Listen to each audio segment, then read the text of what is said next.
The bud did not burst open into light and sound as the others had. It did not create a creature that flew into the air. Instead, it unfurled.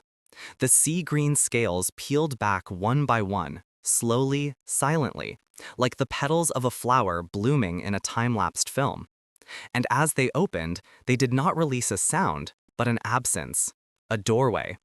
Where the bud had been, there was now a shimmering, wavering portal of deep aquatic light. It looked like the surface of a deep, clear pool viewed from below. It eddied and swirled with currents of bronze and verdigris, and from its depths, the deep, resonant hum now flowed freely, washing over Elara like a gentle tide. It was an invitation. The glimmer moth on her shoulder fluttered its lilac wings, sensing the shift in the world's music. It danced in the air for a moment, then settled back down, its silent trust in Elara absolute. She smiled, a small, soft curve of her lips, and took a step forward. Passing through the portal was not like stepping through a door.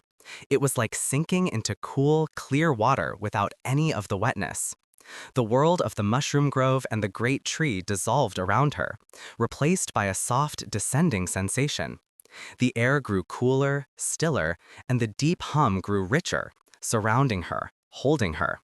She was not falling, but being gently lowered, as if held in the palm of the earth itself. Her feet found purchase on something soft and yielding. The light coalesced around her, and she found herself standing at the entrance of a vast cavern. It was a world born of the sea green and bronze bud's dream. The ceiling was so high above that it was lost in a gentle, hanging mist of teal light, from which slow, silent drops of liquid luminescence fell like lazy, suspended raindrops. They didn't splash when they hit the ground. They landed with a soft, perfect single chime, each one a different note in a slow, eternal melody. The floor was not rock, but a fine, dark sand that seemed to drink the light, interspersed with wide, flat stones that glowed with a faint, coppery light from within, like embers left from a long-extinct fire. Waterfalls of pure, liquid light, the same color as the portal, flowed down the cavern walls, not with a roar, but with a gentle, washing whisper. They pooled on the ground not into lakes, but into slow-moving rivers of soft mist that swirled around her ankles. And, growing from the ground, from the walls, from the very ceiling, were crystals. They were not sharp and jagged, but smooth and rounded like river stones, in every shade of green and bronze. And each one hummed. It was their collective resonance that created the deep, soul-settling thrum of the cavern. It was the grotto's heartbeat. Elara began to walk, her bare feet sinking slightly into the soft moss-like sand. The air was cool and clean, carrying the scent of wet stone, deep earth, and something else. Something ancient and metallic and sweet, like ozone after a gentle rain. She followed one of the mist rivers, watching the chiming drops of light fall into it, creating soft, expanding rings of brighter light that faded as the note they created echoed and died. This place was not like the open valley. It was enclosed, intimate, a secret whispered and held safe beneath the ground. Its music was not one of soaring melodies and bright fluttering things, but of slow, deep chords and the patient percussion of dripping light. It was a place of contemplation, of stillness, of letting go. As she walked, she noticed small movements in the deep sand. She knelt down, her curiosity a gentle, quiet thing. A patch of sand nearby began to shift and swirl. Slowly, a perfectly spherical stone, about the size of her fist, rolled into view. It was a lustrous, pearlescent gray, and as it moved, it emitted a low, soothing purr like a contented cat. It rolled a slow, meandering path before coming to a stop near another of its kind. She realized the cavern floor was full of them. Cave pearls, she thought, moving in their own slow, geological dance, their collective purring adding a soft, textural layer to the grotto's song. She continued deeper, the path lit by the glowing stones and the shimmering lightfalls. She passed beneath a great archway of bronze-veined crystal, its hum so deep she could feel it vibrating in her chest. On the other side, the cavern opened up even more. Here, the chiming drops from the ceiling were more frequent, creating a gentle, complex polyrhythm that was constantly changing, yet always beautiful. It was a wind chime played by the slow breathing of the earth. She noticed creatures here too, different from the rolling pearls. Clinging to the walls, nestled amongst the humming crystals, were what looked like large, flat stones covered in lichen. But as she watched, one of them stirred. It unfolded with an impossibly slow grace, revealing 4 stout, stony limbs and a smooth, placid head. It took a single, ponderous step, a movement that might have taken a full minute to complete, and the sound it made was not a footstep, but a deep, resonant thud, like a drumbeat played from the heart of a mountain. A stone sleeper. They were the bass notes, the anchoring rhythm of this subterranean orchestra. Elara found a flat, warm, copper-glowing stone and sat down, simply to listen. She closed her eyes, letting the music of the place wash over her. The deep hum of the crystals was the foundation. The gentle whisper of the lightfalls was the breath. She noticed creatures here too, different from the rolling pearls. Clinging to the walls, nestled amongst the humming crystals, were what looked like large, flat stones covered in lichen. But as she watched, one of them stirred. It unfolded with an impossibly slow grace, revealing 4 stout, stony limbs and a smooth, placid head. It took a single, ponderous step, a movement that might have taken a full minute to complete, and the sound it made was not a footstep, but a deep, resonant thud like a drumbeat played from the heart of a mountain. A stone sleeper. They were the bass notes, the anchoring rhythm of the subterranean orchestra. Elara found a flat, warm, copper-glowing stone and sat down, simply to listen. She closed her eyes, letting the music of the place wash over her. The deep hum of the crystals was the foundation. The gentle whisper of the lightfalls was the breath. The slow, percussive chimes of the falling drops were the melody. The soft purr of the cave pearls and the deep occasional thud of the stone sleepers were the rhythm. It was a perfect, self-contained symphony of peace. She sat for a long time, feeling the tensions of the upper world, the need to do and to make, simply melt away. Here, the only need was to be, to listen. The grotto was not asking for anything, not demanding a new creation. It was simply sharing its own ancient, quiet existence. After a while, a new feeling began to trickle into her awareness, a subtle thread in the vast tapestry of sound. It was a tiny, persistent dissonance. It wasn't loud or jarring, more like a single string on a magnificent harp that had slipped just slightly out of tune. It was a note of quiet longing, a tiny ache in the grotto's peaceful heart. She opened her eyes. The world looked the same. The lightfalls still whispered, the crystals still hummed. But now she was listening with a new focus, the way one listens for a single lost bird in a forest full of song. She stood up and began to follow the feeling of that sound, that tiny, quiet sadness. It led her away from the main cavern, down a smaller tunnel where the light was dimmer. The air here was even stiller, and the sounds of the main grotto were muted, as if heard from behind a heavy curtain. The tunnel was lined with smaller, silent crystals, their inner light dormant. The floor was bare stone, cool beneath her feet. The dissonant hum grew a little stronger here, a faint, mournful vibration in the rock. The tunnel opened into a smaller, circular chamber. In the center of this chamber stood a single, magnificent crystal formation. It was taller than she was, a cluster of sea-green spires fused together, with delicate veins of bronze running through them like trapped lightning. But unlike the other crystals in the grotto, this one did not hum. It was silent.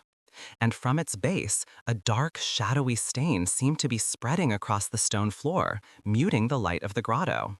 A slow, silent leak of sound, a wound in the music.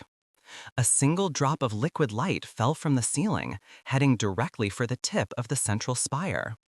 But instead of landing with a clear, bell-like chime, it hit the crystal with a dull, toneless thump. The light of the drop was not added to the crystal, it was simply extinguished, absorbed into the silence. Here was the source of the dissonance. This was the silent heart of the grotto's quiet ache. Elara approached the silent crystal slowly, her hand outstretched, not to touch it yet, but to feel the air around it. The air was heavy, inert. It lacked the vibrant, resonant quality of the rest of the grotto. The dissonant hum grew a little stronger here, a faint, mournful vibration in the rock. The tunnel opened into a smaller, circular chamber. In the center of this chamber stood a single, magnificent crystal formation. It was taller than she was, a cluster of sea-green spires fused together, with delicate veins of bronze running through them like trapped lightning. But unlike the other crystals in the grotto, this one did not hum. It was silent. And from its base, a dark, shadowy stain seemed to be spreading across the stone floor, muting the light of the grotto. A slow, silent leak of sound, a wound in the music. A single drop of liquid light fell from the ceiling, heading directly for the tip of the central spire. But instead of landing with a clear, bell-like chime, it hit the crystal with a dull, toneless thump. The light of the drop was not added to the crystal, it was simply extinguished, absorbed into the silence. Here was the source of the dissonance. This was the silent heart of the grotto's quiet ache. Elara approached the silent crystal slowly, her hand outstretched, not to touch it yet, but to feel the air around it. The air was heavy, inert. It lacked the vibrant, resonant quality of the rest of the grotto. She could feel the crystal's silence as a palpable thing, a void in the world. It wasn't empty, it was full of a sound that had been held in for too long, a song that had forgotten how to sing. She circled it, her eyes tracing its beautiful, silent form. The bronze veins seemed duller here, the sea green more cloudy. It was as if the crystal was sleeping, a sleep so deep it bordered on non-existence. It was not broken or shattered, merely dormant, disconnected. She thought back to her lesson at the great tree. To create, one must first listen. To heal, then, one must also listen. She sat down on the cool stone floor before the silent crystal, crossed her legs, and closed her eyes. She did not try to force a sound upon it. She did not try to sing to it or hum at it. She simply listened to its silence. She let the rest of the grotto's music fade into the background until all she could hear was the profound quiet emanating from the crystal in front of her. At first, it was just an absence. But as she sat, as her own breathing slowed to match the grotto's patient rhythm, she began to hear what was inside the silence. It was a memory of a sound, a faint, ghostly echo of the hum it was supposed to have. It was a beautiful, clear note, a perfect keystone to the grotto's entire harmony. But it was trapped, held deep inside the crystal structure, unable to get out. It was a voice that had been told to be quiet for so long, it had forgotten how to speak. How could she remind it? How could she coax that beautiful lost note back out into the world? Pushing her own sound at it would be like shouting at a shy creature. It would only retreat further. She needed to offer it a connection, a thread back to the rest of the world's music. She thought of the river in the valley above, the one made of pure sound and light. Its music was different from the grotto's, higher, more fluid, full of the memory of wind and sky. But all music was related. All notes were part of the same great scale. Holding the memory of the trapped note in her mind, she reached back with her senses, up, through the layers of earth and stone, past the roots of the great tree, to the sun-dappled valley she had just left. She focused on the river. She saw its gentle, flowing right, heard its burbling, melodic song. She didn't try to pull the whole river down, or even a piece of it. She just needed a single thread of its music.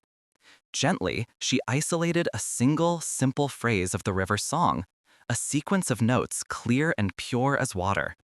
She drew it towards her, not with force, but with gentle invitation, pulling a single filament of shimmering, audible light down from the world above. A tiny pinprick of silvery light appeared in the air of the small chamber. It descended slowly, a spider's thread of luminescence, trailing the river's gentle melody behind it like a ribbon. The sound was quiet, almost too faint to hear, but it was profoundly different from the grotto's music. It was a sound of the open, a sound of freedom. The thread of light and sound drifted down until it touched the very tip of the silent crystal. For a moment, nothing happened. The river song simply rested there, a tiny silver star on a sea-green spire. Then, a low, hesitant vibration started deep within the crystal. It was faint, wavering, like a voice trying to sing after a long illness. The trapped note, hearing a friendly voice from a world away, was trying to answer. The silver thread of river song seemed to pour itself into the crystal, not filling it, but flowing down the bronze veins, illuminating them from within with a soft silvery light. The crystal's own dormant light began to stir in response. A faint, sea-green glow began to pulse from its core, weak at first, but growing stronger with every beat of Elara's heart. The hesitant vibration grew into a low, wavering hum. It was out of tune, full of static and fear, but it was a sound. It was alive. The crystal was trying to remember its song. Elara didn't pull the thread of river song away. She let it continue to flow, a constant, gentle encouragement. She began to hum, not her own song, but the note she had heard inside the crystal's silence. She hummed the crystal's true note back to it, a clear, steady tone of pure resonance. Her hum joined the river song, and together they washed over the crystal. The sea-green light inside it brightened, the bronze veins pulsed with a steady rhythm, and the wavering hum began to find its pitch.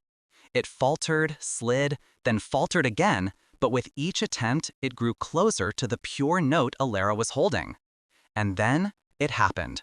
With a final, gentle shudder, the crystal's hum locked into place. It matched her note perfectly, and the sound bloomed outwards, a magnificent, clear, resonant tone that filled the small chamber. It was the missing chord, the keystone of the grotto's arch. The silence was not just broken, it was healed. The silver thread of river song, its work done, faded away, leaving only the crystal's own magnificent, restored light. The dark stain at its base dissolved as if it had never been. The smaller crystals lining the tunnel walls began to glow with their own soft light, humming in harmony with the great one in the center. The new, complete harmony flowed out of the small chamber and into the main grotto. Elara could feel the change ripple through the entire system. The hum of the other crystals deepened, becoming richer and more complex. The chimes of the falling light drops became clearer, their melodies more intricate. The purring of the cave pearls grew stronger, and in the distance she heard a series of deep, resonant thuds as the stone sleepers stirred in acknowledgement of the restored peace. The entire grotto seemed to take a deep, contented breath. The quiet ache was gone. Elara stood up and placed her palm against the central crystal. It was vibrating with a powerful, healthy energy, its surface warm and alive. It felt grateful. She stood there for a long time, her hand on the crystal, her eyes closed, simply being a part of the now perfect harmony. She had not imposed her will, she had not forced a solution. She had listened to the silence, identified the need, and offered a gentle connection to help the grotto heal itself. She was not just a creator, she was a harmonizer, a tender of the world's secret music. Feeling a deep sense of peace, she made her way back to the main cavern. It felt different now, brighter, more alive. The mist rivers seemed to sparkle with a new intensity, and the copper-glowing stones on the floor pulsed with a warmer, steadier light. A cave pearl rolled gently over to her and nudged her foot, its purring a soft, warm vibration against her skin. She smiled and knelt down, stroking its perfectly smooth surface before it continued its meandering journey. She found her way back to the entrance where the portal of light still shimmered, her doorway back to the world above. But she felt no rush to leave. The grotto, now whole and healthy, was an incredibly peaceful place to be. She found a comfortable spot on a bed of soft sandy moss, leaning back against one of the large, gently humming crystals. Its vibration was like a gentle massage, seeping into her bones and loosening any final traces of tension. The glimmer moth fluttered from her shoulder and explored this new, low-lit world. It seemed fascinated by the chiming drops of light, flying in slow, looping patterns to catch the echoes as they spread through the cavern. It did not belong here, not really. Its music was of the air and the flowers, but it was welcome. The grotto's deep, resonant music made space for the moth's high, silent dance of lilac light. All harmony was one harmony. Elara watched the moth for a while, its fluttering wings a silent counterpoint to the slow, percussive music of the dripping light. She looked up at the vast, misty ceiling, at the constant, gentle rain of notes. She watched the slow, inevitable dance of the stone sleepers in the distance. She felt the deep, steady heartbeat of the crystals all around her. This place, born from a single, ancient bud, had its own complete and perfect rhythm. It was a rhythm of patience, of age, of slowness. A good rhythm to rest to. Her own breathing slowed, deepening to match the gentle pulse of the cavern. Her thoughts, which had been focused and purposeful as she sought the dissonance, now began to soften and drift, like the mist rivers at her feet. She wasn't thinking about the next bud on the tree, or what other silent places needed her help. For now, it was enough to simply be here, in this peaceable kingdom under the earth, this gentle world she had helped to make whole again. Her work, for this moment, was done. The grotto was singing its true song, and she was here to listen. Her eyelids grew heavy, the constant, gentle chiming a perfect lullaby. The deep, steady hum of the grotto was a cradle, rocking her gently in its ancient, resonant arms. She could no longer tell where her own quiet breathing ended and the resonance of the great crystal began. They had become one and the same, a slow and steady tide of vibration that washed through her, pulling her further and further away from the shore of wakefulness. The boundary of her skin seemed to dissolve, not in a frightening way, but in a gentle melting, as if she were a drop of water returning to a calm, deep sea. The sandy moss beneath her was no longer just a cushion. It was the very floor of her awareness. The humming crystal at her back was not an object she leaned against, but a part of her own spine, a conduit for the grotto's deep and ancient thoughts. Her consciousness, untethered from the usual anchors of sight and sound, began to drift inward, drawn into the heart of the crystal itself. It was not a journey through solid stone, but through a vast cathedral-like space of pure light and geometry. Here, time did not flow in a straight line, but existed all at once, in layers of crystalline memory. She felt, rather than saw, the immense, patient pressure of the deep earth that had given this place its birth. It was a pressure not of violence, but of a slow, geological embrace, a million-year hug that had compacted carbon into these perfect singing forms. She sensed the first, infinitesimally small flaw in the ancient bedrock, a crack no wider than a thought. Into this silence, a single drop of water, carrying minerals from a world of sunlight and rain it had long forgotten, found its way. It was the first note, and from that first note, a slow music of creation had begun. She felt the crystals growing, not as a plant grows, pushing outward, but as a song grows, building upon itself note by resonant note, harmony by layered harmony. Each facet was a frozen chord, each plane a sustained tone that held the memory of its own making. The deep blues held the memory of stillness and depth. The veins of violet held the echo of twilight filtering through the crust of the world. Her consciousness, untethered from the usual anchors of sight and sound, began to drift inward, drawn into the heart of the crystal itself. It was not a journey through solid stone, but through a vast cathedral-like space of pure light and geometry. Here, time did not flow in a straight line, but existed all at once, in layers of crystalline memory. She felt, rather than saw, the immense, patient pressure of the deep earth that had given this place its birth. It was a pressure not of violence, but of a slow, geological embrace, a million-year hug that had compacted carbon into these perfect singing forms.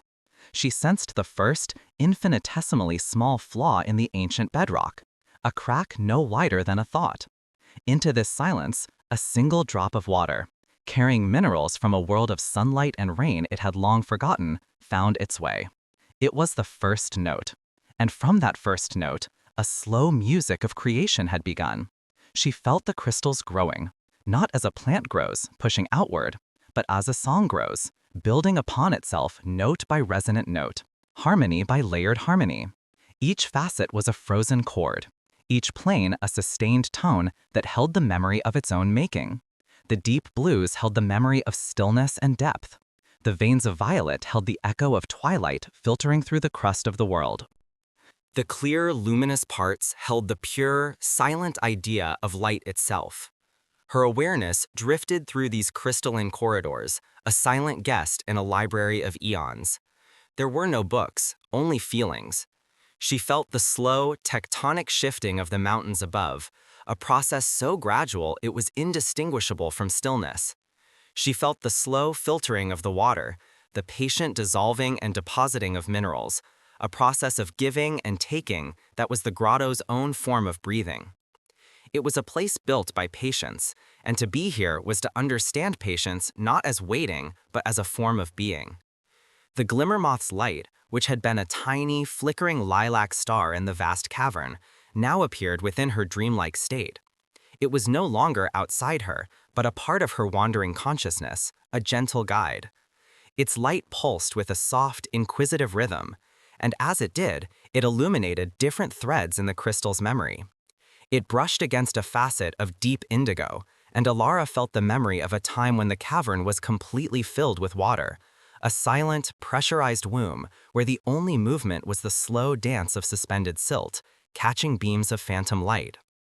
The moth's wings fluttered near a vein of rose quartz pink, and a feeling of warmth bloomed in her awareness, the memory of a deep geothermal heat, a gentle heart pulse from the center of the world that had once nurtured the growing crystals. Led by the moth's silent curiosity, her mind floated out from the crystal's interior and into the grotto once more, but her perception was changed. She was no longer just an observer, she was part of the harmony. She felt herself drawn towards the mist rivers that coiled and eddied at the bottom of the cavern. She did not walk towards them, she simply became aware of them, and her consciousness flowed into them, as light and as silent as the moth itself. To be the mist was to be without form, to be a sigh of the grotto itself. The mist was cool, carrying the scent of damp stone, and something else, something green and distant. It was the collective breath of the cavern, the moisture from the chiming drops, the faint humidity from the mosses. It carried echoes. As she drifted within its slow currents, she could taste the memory of the rain that had fallen on the mountain 100 years ago, rain that had spent a century seeping through soil and root and rock to finally arrive here. She could feel the faint, ghostly scent of pine needles from the forest high above, a scent carried down in the memory of the water. She could sense the coolness of the night sky the water had last seen, a memory of stars held deep within each molecule. The mist river was a current of stories. It flowed around the bases of the great crystals, whispering tales of the surface world to the deep, listening stone. It pooled around the feet of the stone sleepers, caressing their ancient forms with memories of a world of wind and change. The river of mist was the grotto's connection to the world outside, its slow and dreaming memory of sky. Drifting with it, Elara felt her own memories soften and blend with these older, broader ones. The memory of her journey, of the dissonance she had healed, became just another scent on the breeze, another echo in the water, a small part of the grotto's long, long story. The current of her awareness carried her closer to the stone sleepers. From a distance, they had seemed like inert, moss-covered boulders, but up close, in this state of deep listening, she could feel the profound life within them. It was not life as she knew it, not the quick pulse of blood or the rustle of leaves, but a life of geological slowness.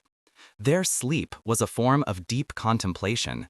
Their thoughts were not made of words, but of gravity, pressure, and the slow crystalline alignment of their internal structures. She could feel their awareness as a vast, heavy presence, a comforting weight. They were the anchors of the grotto, the keepers of its stillness. They remembered the weight of the mountain before the cavern had formed. They remembered the first tremor that had opened the rock, the first trickle of water that had sung in the darkness. Their dreams were of deep time, of the slow grind of continents, of the patient formation of strata. Their breathing was the imperceptible expansion and contraction of stone with the passing of millennia. The glimmer moth, her small lilac companion, settled for a moment on the mossy brow of one of the largest sleepers. Its light, so ephemeral and quick, was a stark contrast to the sleeper's ancient permanence. Yet the great stone being did not mind. Elara could feel a sense of welcome, of acceptance. The sleeper's consciousness registered the moth's light not as an intrusion, but as a visiting thought, a flicker of fleeting beauty to be observed with immense, unhurried calm. The moth's silent, high-frequency music of light was a grace note against the sleeper's impossibly deep, bass drone of existence. Again, the harmony held. All was one. Elara's awareness lingered there, nestled in the patient presence of the stone sleeper. She felt the slowness seep into the very core of her being, slowing her thoughts until they were no longer a racing stream, but a deep, calm pool. There were no questions here, no need for answers. There was only being. The constant, gentle chiming of the light drops from the ceiling was not a distraction, but the ticking of a clock that measured time in ages, not in seconds. Each drop was a moment, yes, but it was a moment so full and complete that it contained an eternity of peace within it. Her focus drifted upwards, following the echo of a freshly fallen chime. She looked, not with her eyes, but with her mind, at the vast, vaulted ceiling of the grotto. It was not a solid roof, but a living firmament of crystal formations, like constellations in a midnight sky. From the tips of 1,000 crystal stalactites, the light drops were forming. She watched the process, a slow and magical alchemy. She focused on a single, nascent drop. It began as a mere dampness on the tip of a pure, clear crystal point. It was gathering the grotto's essence. It drew in the humidity from the mist rivers, the resonance from the humming crystals, the lilac glow of the moth, the ancient stillness of the sleepers. It was a tiny sphere of liquid silence, slowly swelling, growing heavier with accumulated peace. It reflected the entire grotto in its tiny curved surface. In it, the vast chamber was held in miniature, a perfect, tiny world. The drop trembled, holding its form for a long, breathless moment, a perfect jewel of potential sound. It was a universe of calm, hanging in the quiet air. Elara felt her entire being focused on this single, simple, perfect thing. The great, complex harmony of the grotto, the humming, the echoes, the mist, the stone, was all concentrated in this one luminous droplet. There was no past, no future. There was only the gentle, heavy stillness of this moment, waiting to be born as sound. Her breathing was so slow now, so quiet, it was almost non-existent. She was the crystal, she was the mist, she was the sleeper, she was the moth. She was the single drop of light, hanging in the balance, full to bursting with peace, waiting for the gentle release of its own small, perfect note to join the endless, ancient song. The drop quivered, its surface shimmering, and in that silent, shimmering quiver, she felt herself finally, completely letting go. The world dissolved into a gentle, resonant hum, a deep and dreamless chord that cradled her in the heart of the quiet earth. And then, the release. It was not a fall, but an exhale. The tiny sphere of liquid silence detached from its crystal spire, a tear of peace shed by the stone itself. For an infinitesimal moment, it was perfectly round, a world unto itself, suspended between the ceiling and the floor, between becoming and being. Elara was this sphere. She was the breathless moment of suspension, the silent potential of the note held within. The descent began. It was not a rush of speed, but a slow, graceful sinking through the thick, resonant air. The grotto turned around her, a slow pirouette of glowing crystal and shadowed stone. The great pillars of the sleepers seemed to rise up to meet her, their mossy shoulders ancient and patient. The lilac glow of the lumina moth became a soft, hazy band of color, a distant nebula seen from a slowly drifting star. She felt the air itself, not as a wind, but as a presence, a cushion of interwoven echoes and vibrations that held her, guided her, slowed her journey. Each layer of air she passed through had its own texture, its own temperature, its own subtle chord of the grotto's hum. Close to the ceiling, the air was thin and chiming, alive with the nascent energy of the forming drops. Lower down, it grew heavier, warmer, saturated with the scent of damp earth and the deep, bass tones of the largest crystals. She was falling toward a specific point, a destination chosen by gravity and harmony. Below her, a single smooth stalagmite rose from the grotto floor, its tip worn into a gentle, shallow curve, like a tiny stone drum. It was a chime stone, one of thousands that dotted the floor, each one waiting to receive its note. As she drew closer, she could feel the stone's own resonance, a silent hum of anticipation. It was cool and solid, a presence of immense patience. It had waited for this single drop for an hour or a century. In the timelessness of the grotto, it was all the same. The moment of contact was not a crash, not a shatter, not an impact. It was a union. The liquid silence of the drop met the solid silence of the stone, and in their meeting, sound was born. But Elara did not hear it with ears. She felt it from the inside out. It was a blossoming of vibration that started at the very center of her being, the point of contact, and expanded outwards in a perfect spherical wave. The note was pure and clear, the tone of a single small silver bell struck once. It was a note of such perfect clarity that it seemed to polish the air it passed through. She was the wave of sound itself, expanding through the grotto. She rushed outwards, a ripple of peace. She touched the base of a nearby sleeper and felt the immense, slow vibration of its deep slumber absorb her note, the sound becoming a part of its ancient dream. The moss on its surface, thick and soft as velvet, trembled with the passing tone. Each tiny droplet of dew on each strand of moss quivering like a tiny bell in its own right, creating a faint, shimmering overtone. A sound too high and sweet for any ear to hear, but which she felt as a tickle of light. Her wave of sound spread further, washing over the surface of a mist river.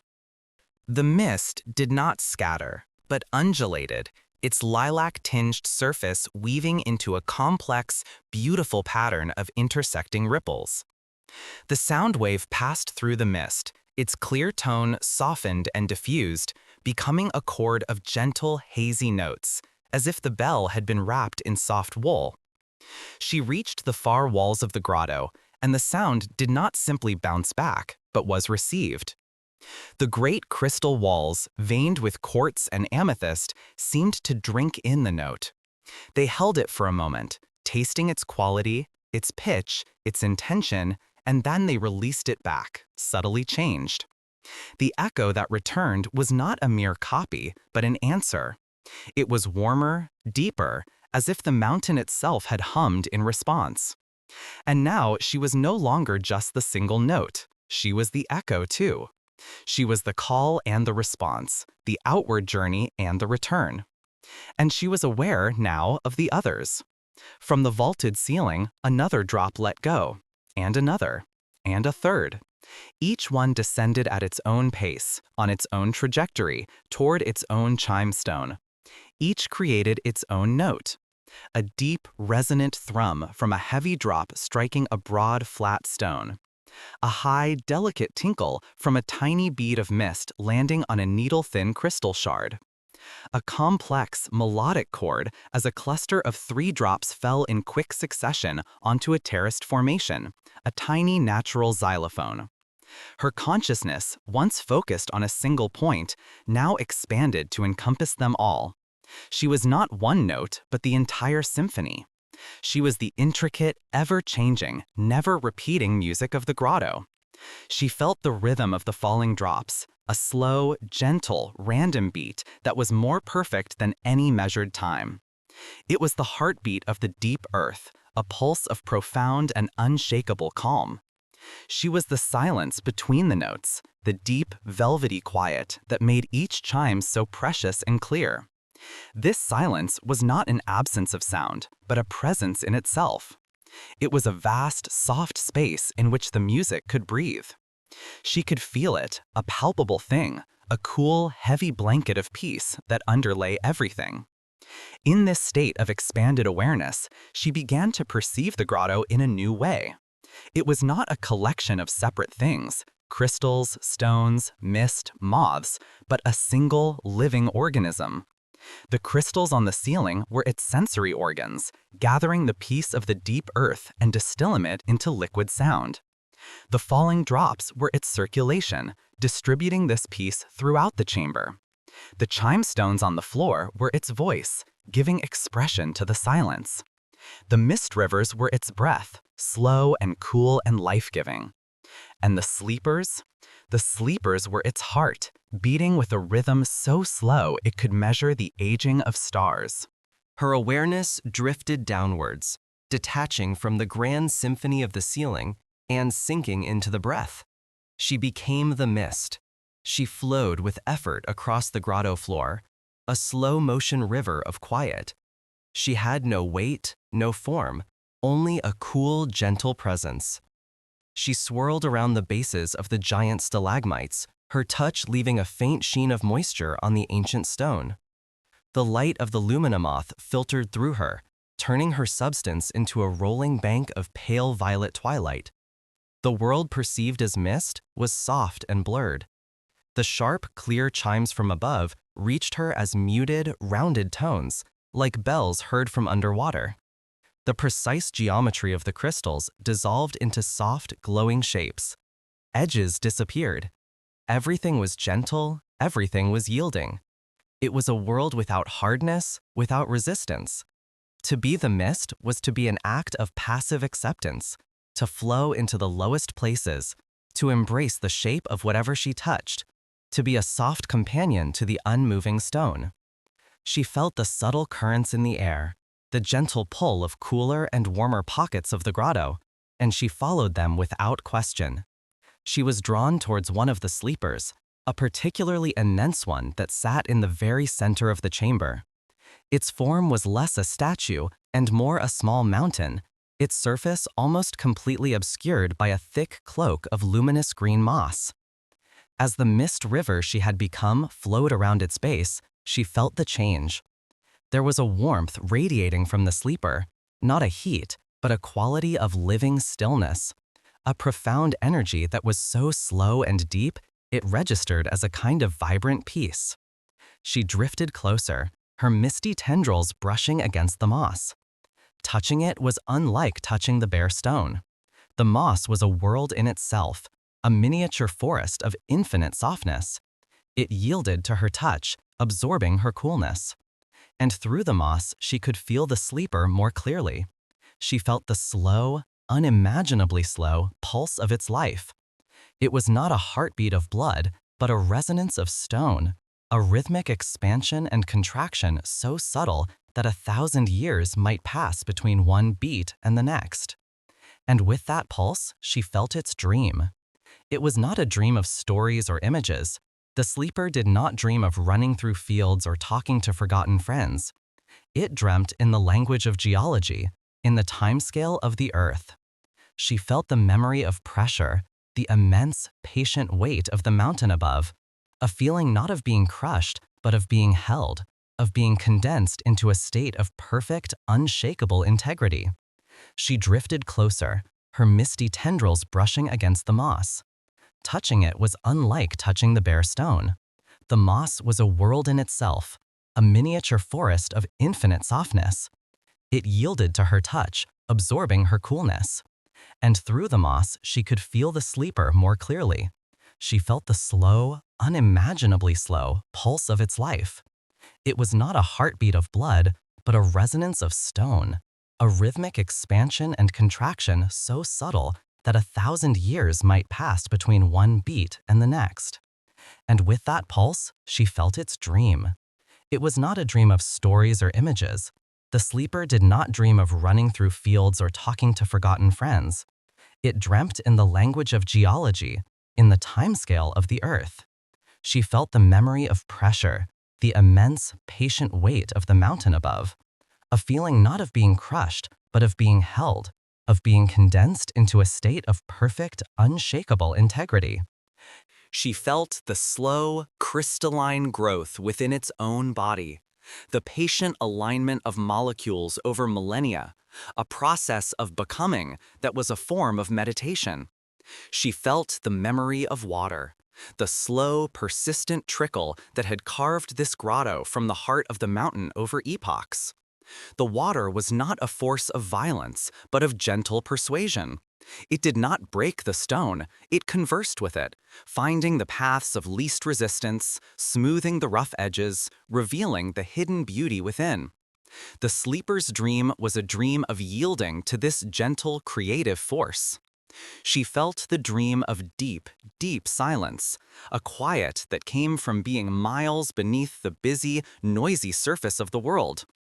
It was a silence that was not empty, but full of the slow, tectonic hum of the planet itself. The sleeper dreamt of this hum, aligning its own resonance with it, becoming a part of the Earth's deep song. To brush against this dream was to feel all her own small, fleeting worries dissolve into irrelevance.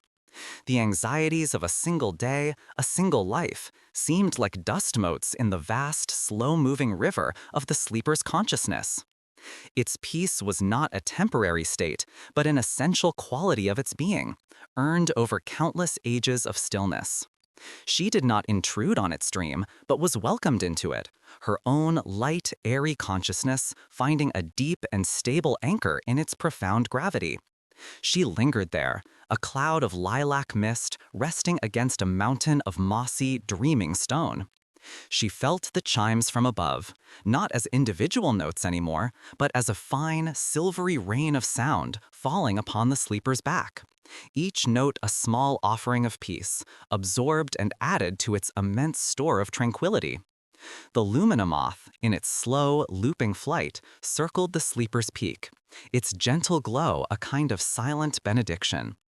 From this place of deep rest, her awareness began to shift again. Following the pull of the sleeper's dream, she drifted downwards, not through the air, but through the stone itself. She passed through the moss, through the weathered outer crust of the sleeper, and into its core.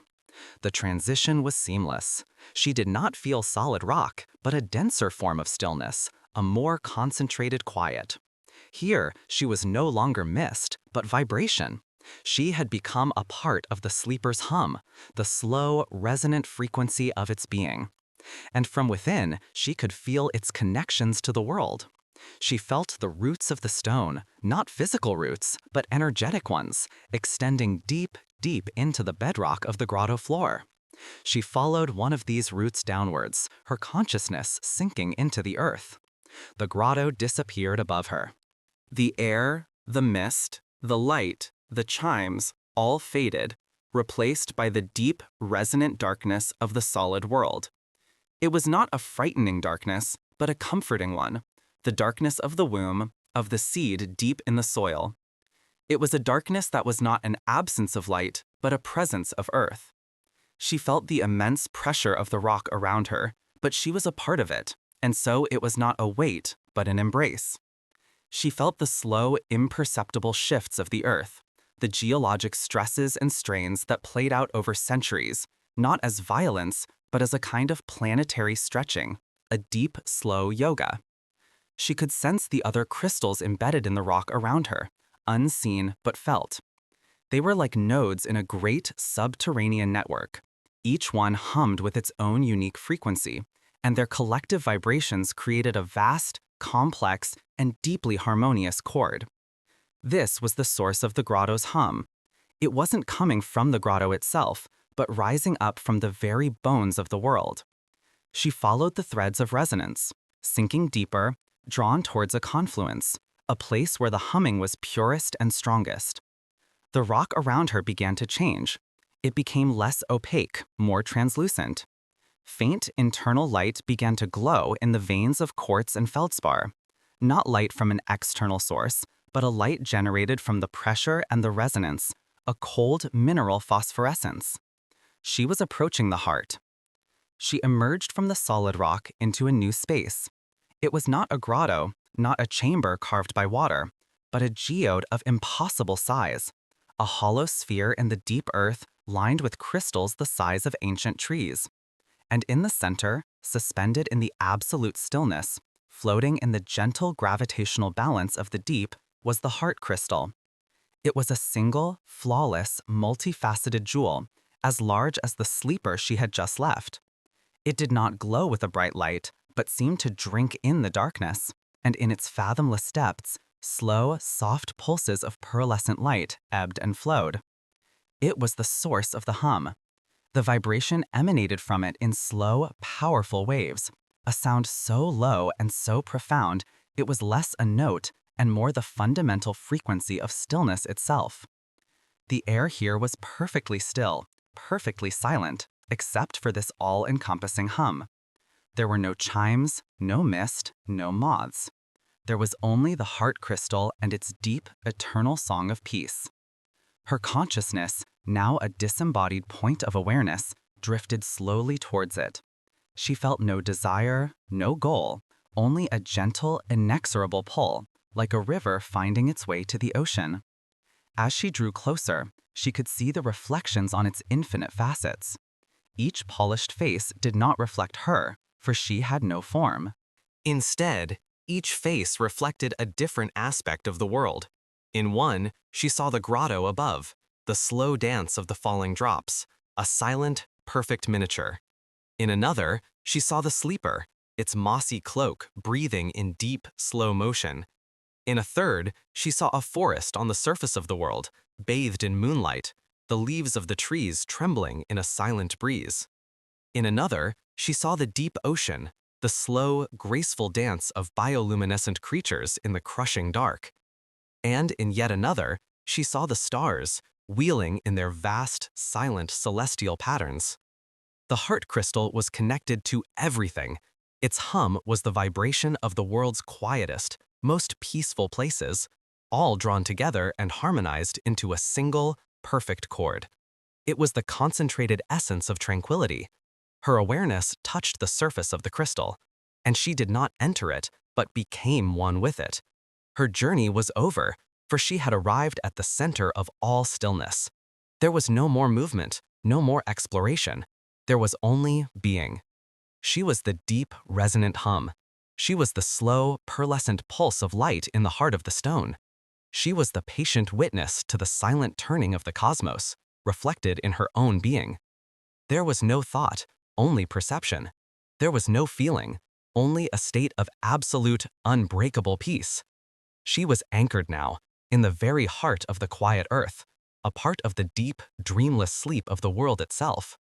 The gentle, resonant hum was her own consciousness, and it cradled everything, holding the grotto, the mountain, the forest, the ocean, and the stars in a soft, unshakable, and eternal embrace of perfect calm. The slow pulse of light within her was the gentle rhythm of her new breath, an inhalation and exhalation of peace that spanned an age.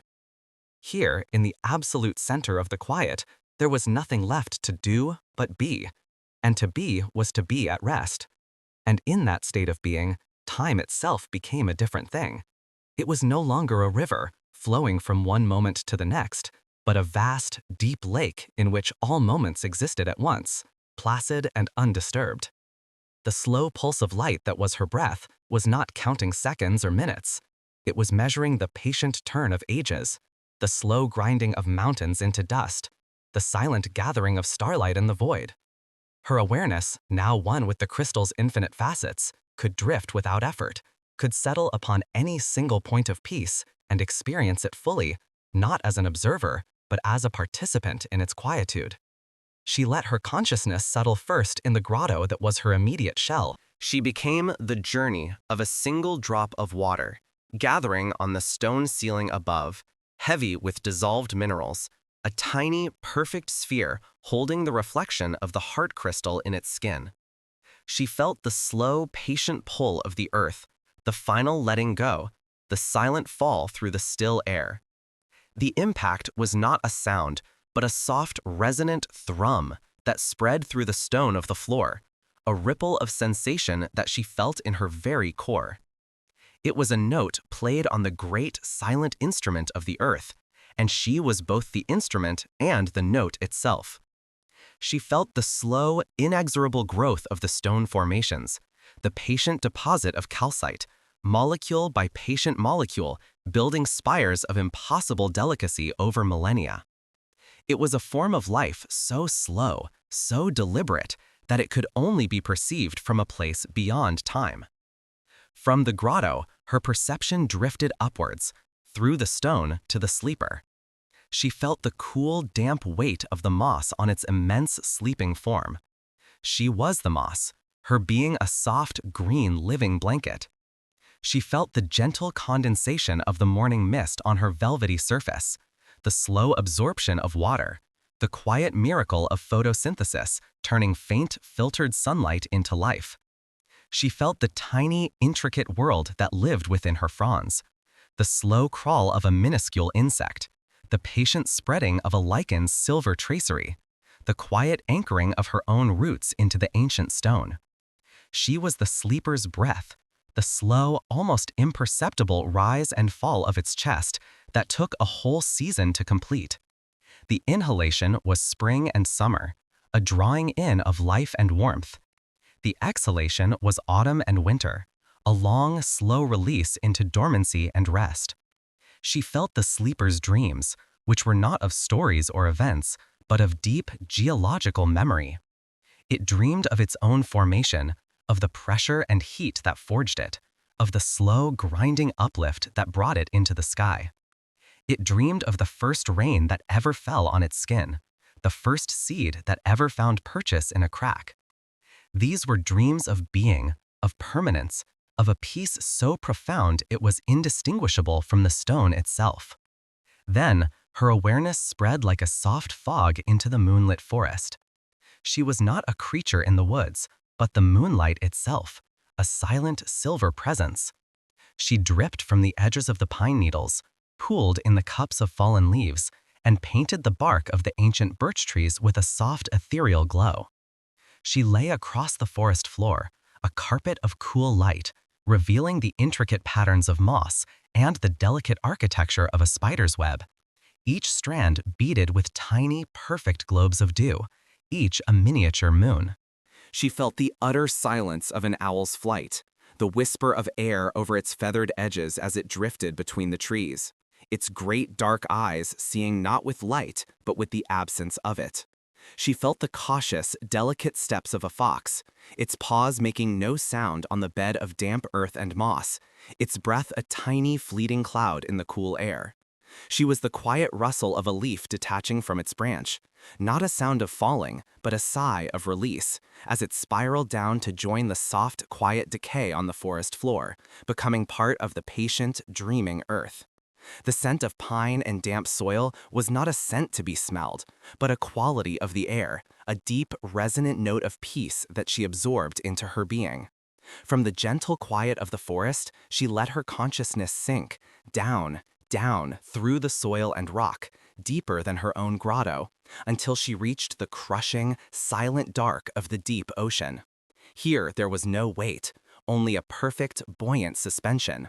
The immense pressure was not a force, but a constant, steady, and secure embrace, a swaddling of 1,000,000 tons of water that held everything in a state of utter stillness.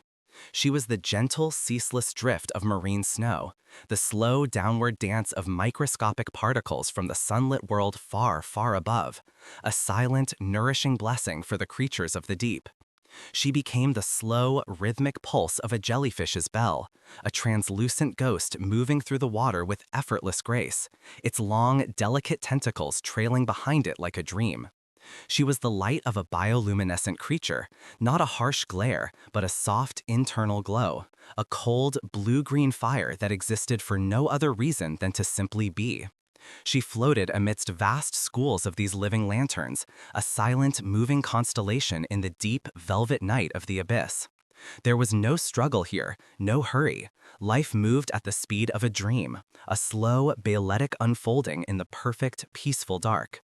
It was the quiet at the bottom of the world, a peace born of depth, darkness, and an absolute, unshakable calm.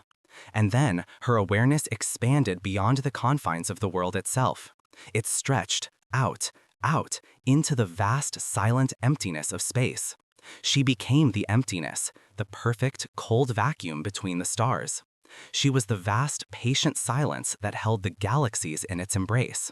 She felt the slow, majestic wheeling of the cosmos, the great, silent spiral of the galaxy turning on a timescale that dwarfed even the life of mountains.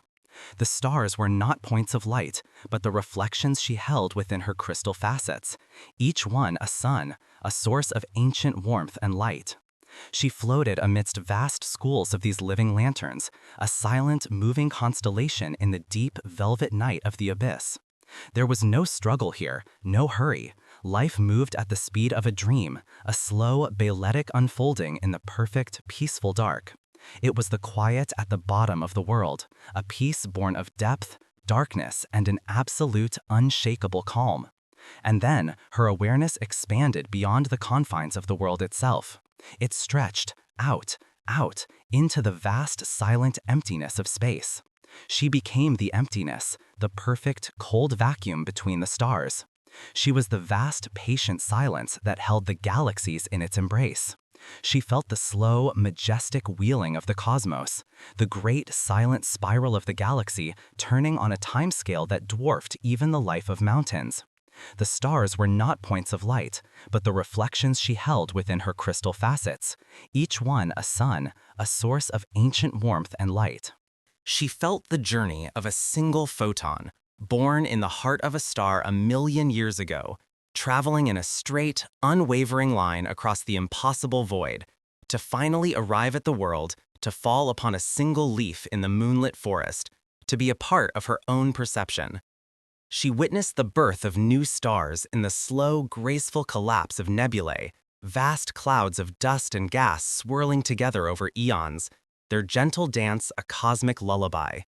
She saw the light of galaxies, so distant that the universe was still young when they shone it. All of it unfolded in a silence so complete, so absolute, that the loudest explosion was but a silent flash in the unending peace. It was the peace of infinity, the stillness of eternity. And she felt the threads that connected them all. The slow pulse of light within her own crystal heart was the same rhythm as the slow pulse of a distant, dying star. The gentle hum that was her consciousness was the same resonant frequency as the deep, silent turning of the galaxy. The pattern of the water drops in her grotto mirrored the pattern of meteors falling through the atmosphere. The slow, deep breath of the sleeper was the same breath as the great, slow tide of the ocean, pulled by a moon it could not see. Everything was one single, vast, interconnected state of being. One perfect, harmonious chord of absolute peace. The forest was dreaming of the stars. The ocean was dreaming of the mountains. The sleeper was dreaming of the deep, silent core of the world, where she now rested. And she, the heart of it all, held all these dreams within herself. She was the dream and the dreamer, the peace and the source of peace. And in this great, quiet harmony, you can feel your own place. Feel your body resting, becoming still. The weight of your limbs is the patient weight of the sleeper, anchored to the earth, secure and unmoving. Let your body feel heavy, deeply and wonderfully heavy, sinking gently into the surface beneath you. There is no need to move. There is nothing to do. You are simply here at rest. Your breath, rising and falling, is the slow, gentle tide of the deep ocean. A slow, easy inhalation, filling you with the quiet of the abyss. A long, soft exhalation, releasing everything, letting it all drift away like marine snow into the peaceful dark. Each breath carries you deeper into stillness. Each breath is a wave of calm, washing over you, from the tips of your toes to the top of your head. The darkness behind your closed eyes is not empty. It is the vast, velvety darkness of space, filled with the soft, distant light of sleeping stars.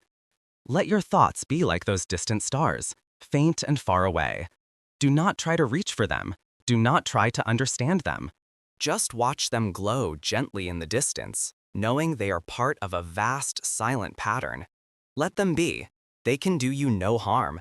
They are simply part of the great, quiet expanse. The faint sounds you might hear, in the room or outside, are no longer distractions. They are like the whisper of wind over the sleeper's mossy cloak, or the gentle rustle of a single leaf in the moonlit forest. They are part of the world's quiet song, a lullaby to help you drift away. Let them flow past you, around you, without holding on to any of them. They are just reminders that the world is breathing quietly all around you, keeping watch while you rest. You are held in the heart of this peace, just as the grotto holds the heart crystal. You are safe. You are secure. You are part of the deep, dreamless sleep of the world itself. The gentle, resonant hum of the crystal is now a soft vibration within your own chest, a feeling of deep, unshakable calm. It soothes every muscle, quiets every worry, and smooths every troubled thought into a perfect, placid surface. There is nothing left to do but be, and to be is to be at rest. Let go of the day, let go of tomorrow. They are just reflections in the crystal, distant and serene. The only moment is this one, this perfect, peaceful, quiet moment of stillness. You have arrived at the center of your own quiet. Your journey is over for today. It is time to rest. It is time to sleep. Rest now. Be the stone. Be the moss. Be the moonlight. Be the deep, silent water. Be the quiet, sleeping starlight. Be the peace that connects them all. The gentle pulse of the crystal is your own heartbeat, slow and steady. The deep hum is your own quiet mind, finally at ease. All is quiet. All is well. All is at peace. Sleep now. Sleep. Sleep. And as the word sleep echoes in the vast chamber of your quiet mind, it does not command, it invites. It is a key, turning softly in a lock you had forgotten was there, and the door swings open, not onto a new place, but into a deeper state of the place you have already found, a deeper peace, a more profound stillness. The hum of the heart crystal deepens, shifting from a sound you can hear to a feeling that you are. It is the gentle thrum of the turning world, slowed to a pace of absolute tranquility. It is the resonance of bedrock, the ancient song of the deep earth, holding you in its unshakable gravity. You are sinking, not falling. You are drifting down, softly, gently, like a single feather settling on a surface of deep, still water. Down and down, through layers of quiet, each one softer and more welcoming than the last. The air in the grotto grows warmer, softer, scented with the cool, clean fragrance of damp stone, ancient moss, and the faint, sweet perfume of night-blooming moon vines that hang, unseen, in the shadowed archways. The soft light from the crystal does not simply illuminate the space, it fills it. The light is a substance, a gentle, liquid peace that flows into every part of you. It is thicker than water, lighter than air. It is the very essence of serenity. Watch as this light begins to paint stories of stillness upon the cavern walls. Not stories of action or adventure, but portraits of peace. See the light form the image of a single seed, dormant and safe deep within the winter earth, holding all the potential of summer in its tiny, sleeping heart. It feels no need to hurry. It simply waits, in perfect trust. You are that seed, safe in the soil of your rest, awaiting the gentle dawn. The light shifts, and now it shows a great mountain, its peaks covered in a blanket of ancient snow. It has stood for millennia, watching empires rise and fall like the passing of clouds. The frantic pace of the world below is of no concern to the mountain. It knows the wisdom of stillness, the strength of patience. Feel the solid, unshakable presence of that mountain within you. Your worries are but tiny clouds, drifting past its immense and quiet face. They cannot move you. They cannot touch the deep stone of your being. The light changes again, painting the image of the deep ocean floor. Here, in the crushing pressure and the absolute dark, strange and beautiful creatures drift in a slow, silent ballet. There is no sound, no hurry. There is only the slow, rhythmic dance of life in the profoundest of calms. Let your mind drift down to this place of absolute silence, where the noise of the surface world cannot reach. You are suspended in this deep, peaceful, silent world. You become aware of a single, rhythmic sound in the grotto, a sound so soft you had not noticed it before. It is the sound of a single drop of water, gathering slowly at the tip of a stalactite, swelling with collected silence until it can hold no more. And then it lets go. It falls, a perfect crystalline sphere, through the soft air and lands with a gentle, resonant plink in a clear, still pool below. The sound is a tiny, perfect bell ringing out into the stillness. And then there is silence again as the next drop begins to form. Let your breathing align with this ancient rhythm. A long, slow inhale as the drop gathers, a moment of perfect stillness at the peak of your breath, and a full, gentle release as the drop falls. Inhale peace, hold stillness, exhale all that remains of the day. The sound becomes a metronome for your descent into sleep. Each gentle chime takes you deeper. Each ripple spreading across the pool is a wave of relaxation, moving from the center of your being outwards to the very tips of your fingers and toes. With each ripple, a layer of tension you did not even know you were holding simply dissolves. The tiny furrows of your brow smoothed away. The quiet tension in your jaw released. The weight you carry in your shoulders unknotted and flowing away like water. The tightness in your chest blossoming open like a night-blooming flower. The gentle clenching in your hands, your fingers uncurling, soft and at rest. Every part of you is listening to this lullaby of water and stone, and every part of you is obeying its gentle commands to let go. You feel a presence in the grotto now, but it does not startle you. It has been here all along. It is the sleeper. Not a person, not a creature, but a state of being, ancient and vast. The sleeper is the slumber of the mountain range, the deep hibernation of the forest in winter, the profound stillness of the ocean depths. The moss that cloaks the stones is the texture of its slow, dreaming thoughts. The deep hum of the crystal is the sound of its quiet, steady heart. You are not just in its grotto, you are resting upon its very form, held in its ancient, peaceful embrace. The sleeper's breath is the slow, imperceptible movement of the air in the cavern. It is the same breath that stirs the highest leaves of the tallest trees, the same breath that moves the clouds across the moonlit sky. And your breath has now joined its rhythm. You are breathing with the world, in and out, a slow, gentle tide of air and life connecting you to everything that rests. You are part of this great collective sigh of peace as the world settles into its nightly slumber. The light from the heart crystal begins to shimmer, to shift. It gathers in the center of the grotto, forming a slow, shimmering river of liquid moonlight. This is the river of dreams, and it flows not to a destination, but through the landscape of deep rest. You do not need to swim, you do not need to float, you are simply carried. Your awareness is a single fallen leaf on its surface, and the current is gentle, steady, and sure. The river carries you past shores of soft gray mist, where the troubles of the day have become formless, indistinct shapes that fade as you drift by. It flows under bridges woven from silent wishes and forgotten lullabies, their melodies felt as a gentle vibration in the water. You drift through groves of weeping willows whose branches, made of starlight, trail in the water, their touch a soft, cool caress. There is nothing to do on this river, nothing to solve, nothing to think about. The river does all the work. It is the flow of your own mind, finally surrendering its need to control and allowing itself to be carried by the gentle, inevitable current towards the great, quiet sea of sleep. The journey is effortless. The passage is silent. The peace is absolute. You drift into a vast, open space, a great, quiet lake under a sky filled not with stars, but with the soft, glowing embers of a long-extinguished fire. This is the lake of pure being. Here, all thoughts come to rest.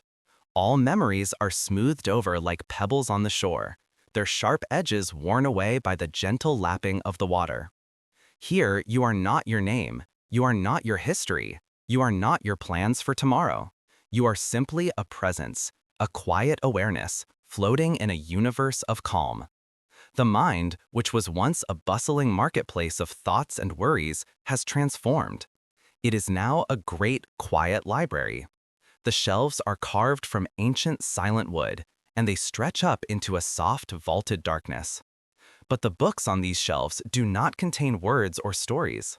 They are bound in velvet darkness and cool moonlight, and their pages are filled with silence.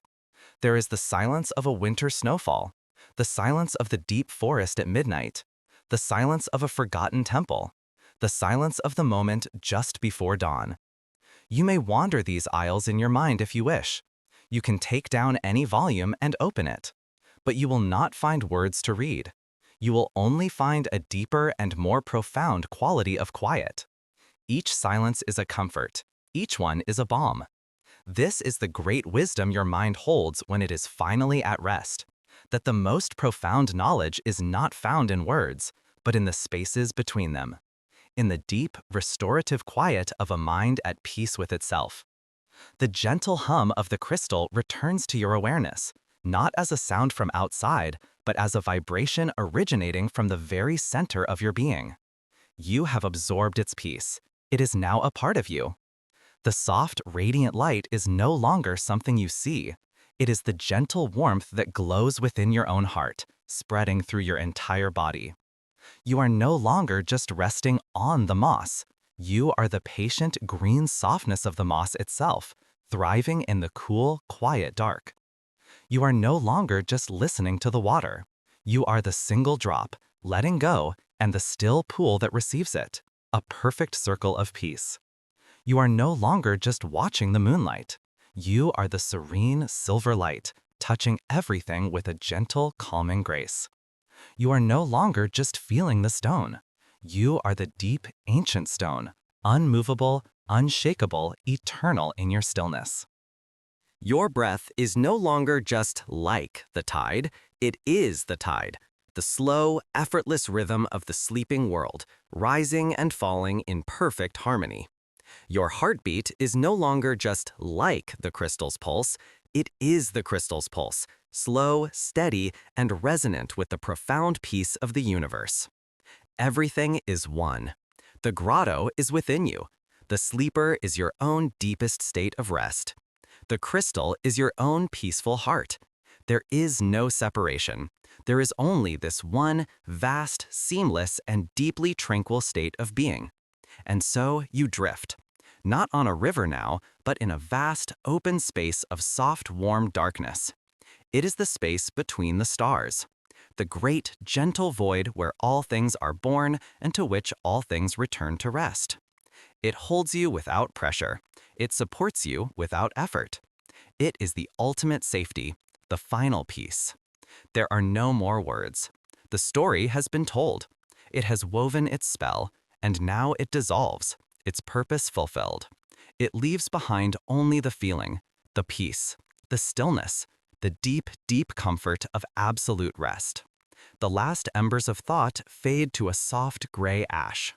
The last echoes of sound melt into a perfect silence. The last flickers of awareness soften into the velvet of deep sleep. You are home. You are safe. You are at peace. It is time to rest, deeply, completely, without reservation. The story is ending. The rest is beginning. Good night. Good night. Good night. And yet, a story, like a river, does not truly end. It simply flows into a larger sea. The words may fade, but the feeling they have carved remains. A gentle, winding path leading you ever deeper into the landscape of your own peace. The grotto is not gone. It has become the quiet architecture of your own resting mind. The crystal's light has not been extinguished. It is the soft, internal glow of your own profound calm. You are floating in that vast, warm darkness, the quiet space between the stars. And you feel a gentle, almost imperceptible current begin to guide you. It is not a river, not a tide, but something even more fundamental. It is the pull of true and total rest. the deep cosmic gravity of slumber. You drift, and as you do, you begin to sink, not falling, but descending. A slow, graceful, and utterly supported journey downwards, through endless layers of soft, velvety peace. Imagine sinking through a cloud made of silence, then a cloud made of warmth, then a cloud made of the feeling of being completely and utterly safe.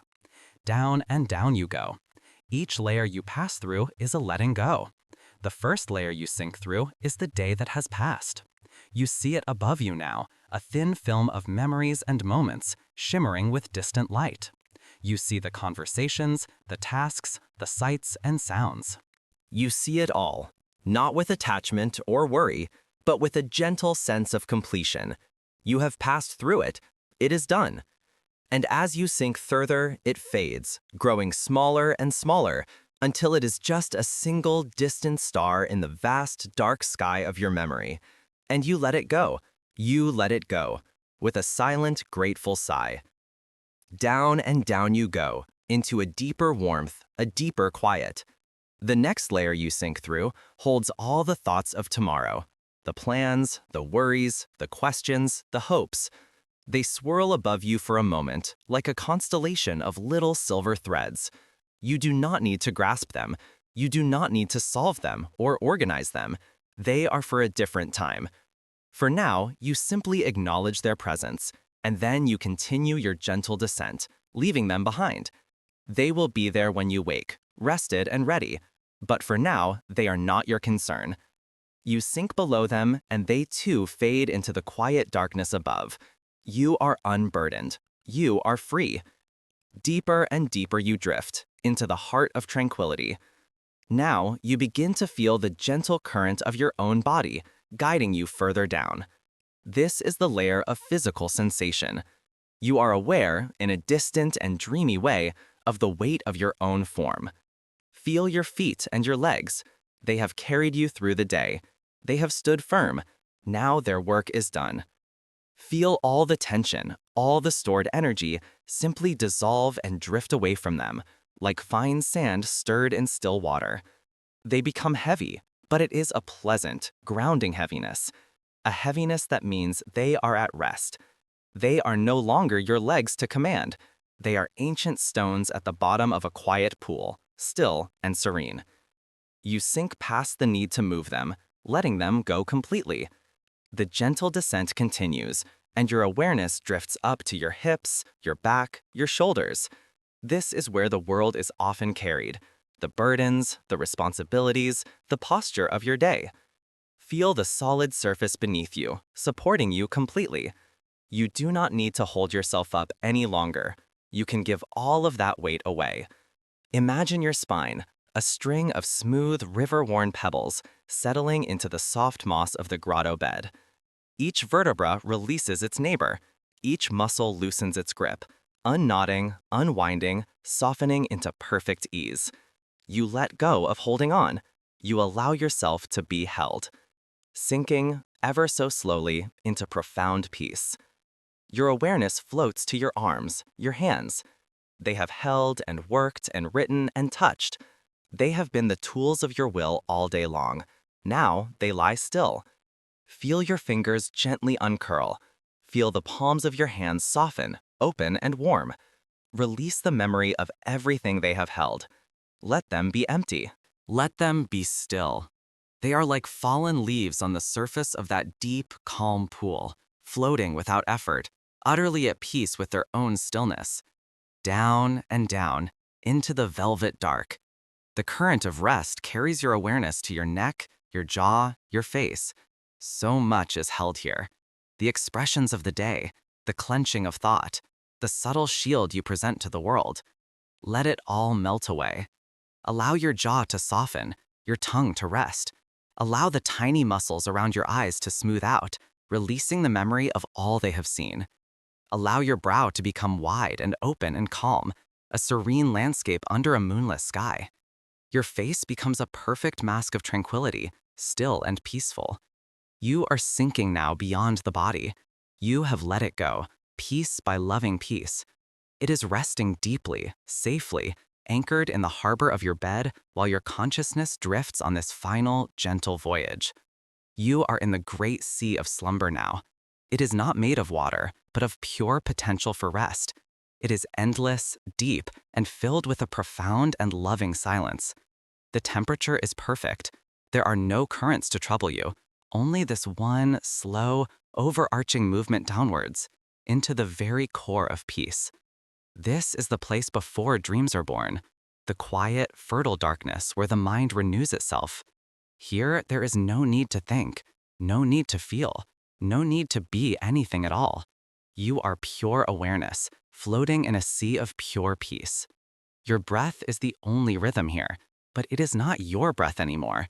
It is the gentle cosmic swell of the sea of slumber itself. An effortless rise, a gentle fall. It happens all by itself. You are simply along for the ride. Each inhale draws in more peace, more quiet, more darkness. Each exhale releases the very last, tiniest remnants of tension, the final embers of thought. Inhale, and the quiet deepens. Exhale, and you let go even more. In, and you sink further.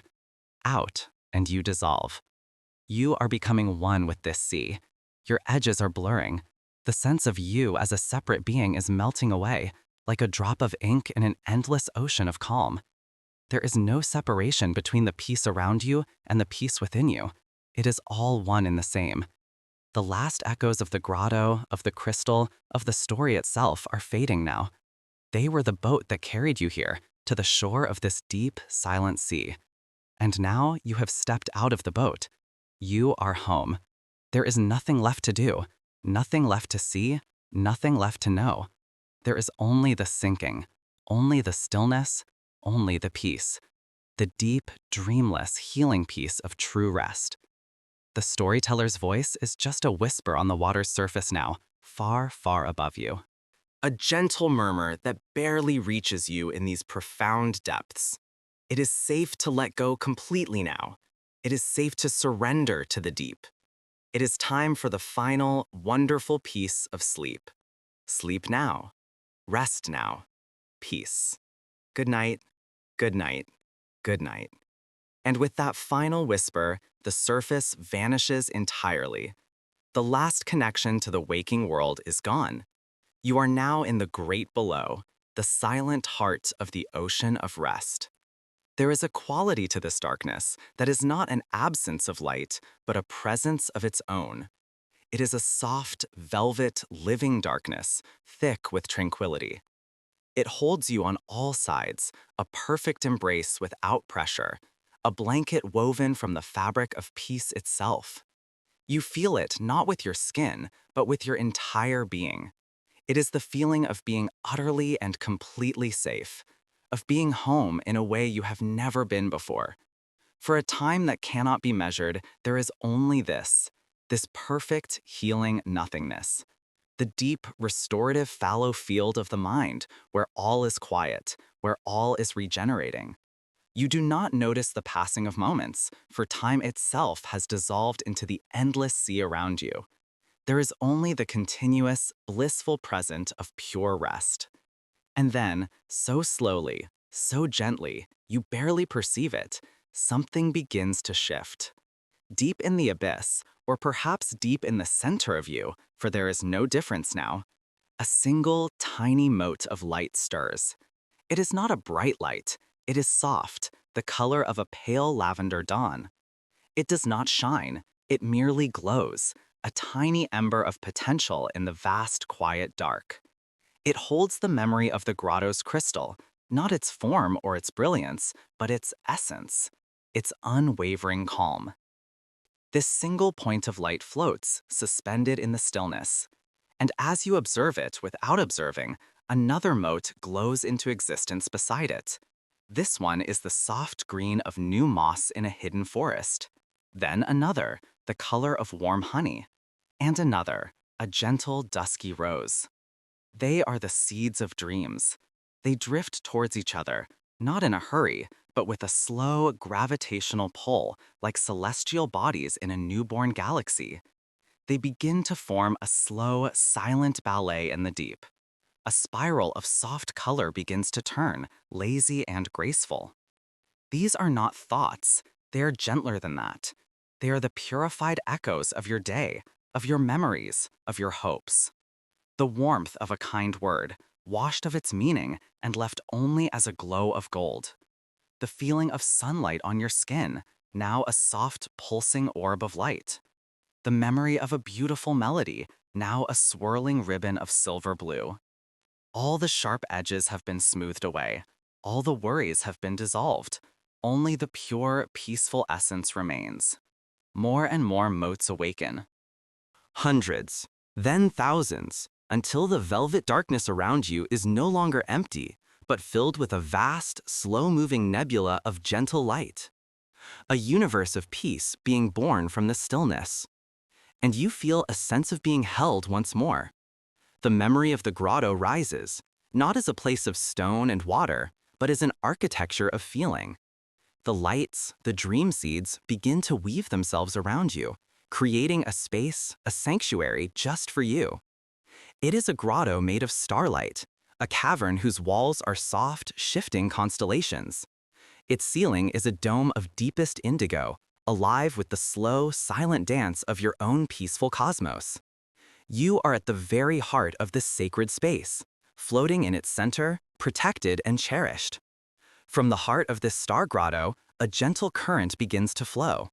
It is not water, but a river of pure dream stuff, a milky way of flowing light that winds its way through the darkness. It invites you, and without effort, without decision, you begin to drift along with it. This river carries you through landscapes born of pure imagination and deep peace. You float through a forest where the trees are not wood, but columns of soft, pulsating light. Their leaves are made of thin, crystalline flakes that chime with a music that is felt rather than heard, a gentle vibration that resonates with the peace in your very core. Luminescent flowers bloom and fade in slow, rhythmic pulses, releasing soft clouds of sparkling pollen that drift around you like tiny, friendly stars. The river of light carries you onward, and the forest gives way to an open meadow under a sky filled with countless moons of every size and soft color. Here, gentle creatures made of woven moonlight graze on the glowing grasses. They lift their heads as you pass, their eyes holding a deep and ancient calm. They are guardians of this peaceful realm, and their presence is a profound reassurance. You are welcome here. You belong here. You drift on, the current taking you higher now. The meadow falls away below, and you are floating through the sky itself.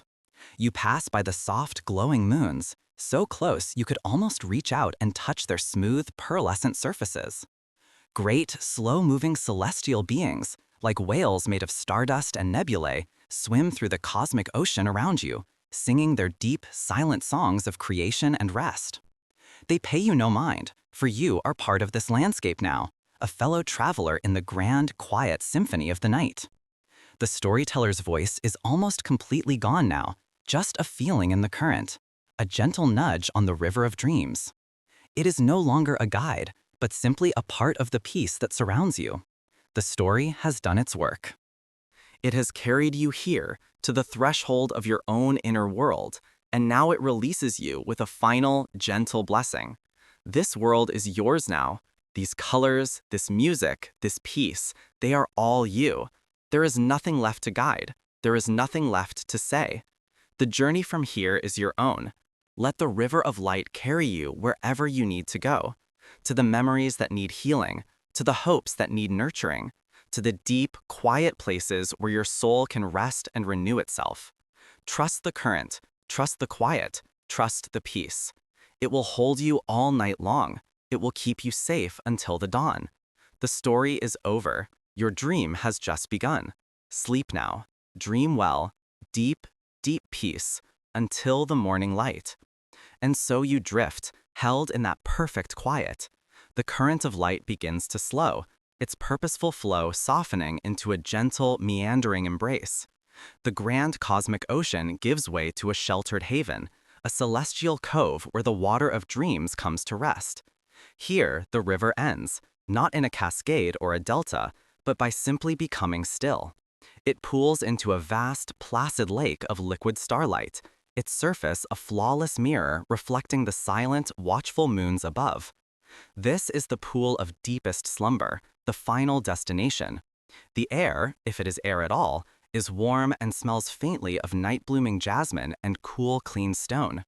There is no sound here but the one you feel rather than hear, a low, resonant hum that is the combined lullaby of all the sleeping galaxies.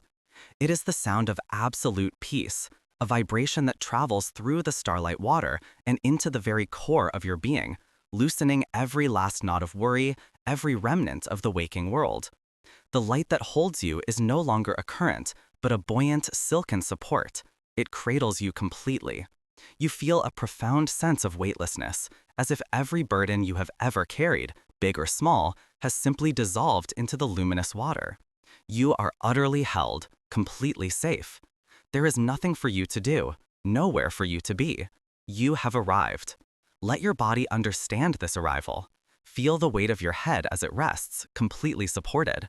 Allow the muscles in your neck and shoulders, the ones that hold so much of the day's effort, to release their grip entirely. Let them go soft, melting into the warmth that surrounds you.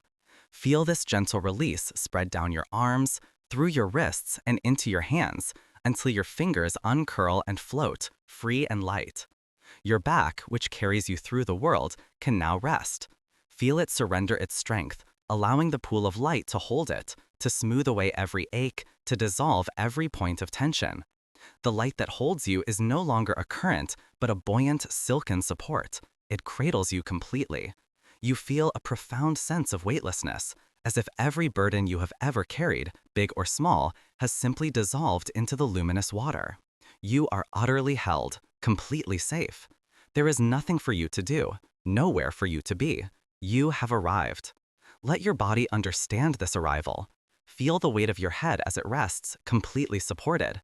Allow the muscles in your neck and shoulders, the ones that hold so much of the day's effort, to release their grip entirely. Let them go soft, melting into the warmth that surrounds you. Feel this gentle release spread down your arms, through your wrists, and into your hands, until your fingers uncurl and float, free and light. Your back, which carries you through the world, can now rest. Feel it surrender its strength, allowing the pool of light to hold it, to smooth away every ache, to dissolve every point of tension. Let this softness flow down into your legs, heavy and warm, all the way to the tips of your toes. You are floating, grounded only by the profound stillness of this place. Now, notice your breath. It is slow and easy, a gentle tide rising and falling in perfect rhythm with the quiet pulse of the cosmos. With every breath you draw in, you inhale the peace of this celestial haven. You breathe in the silver light of the moons, the quiet strength of the stardust, the deep and endless calm. And with every breath you let go, you release the last lingering thoughts, the echoes of conversations, the plans for tomorrow.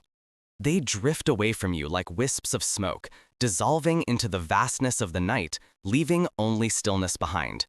The light of this place is more than just around you, it is a part of you now.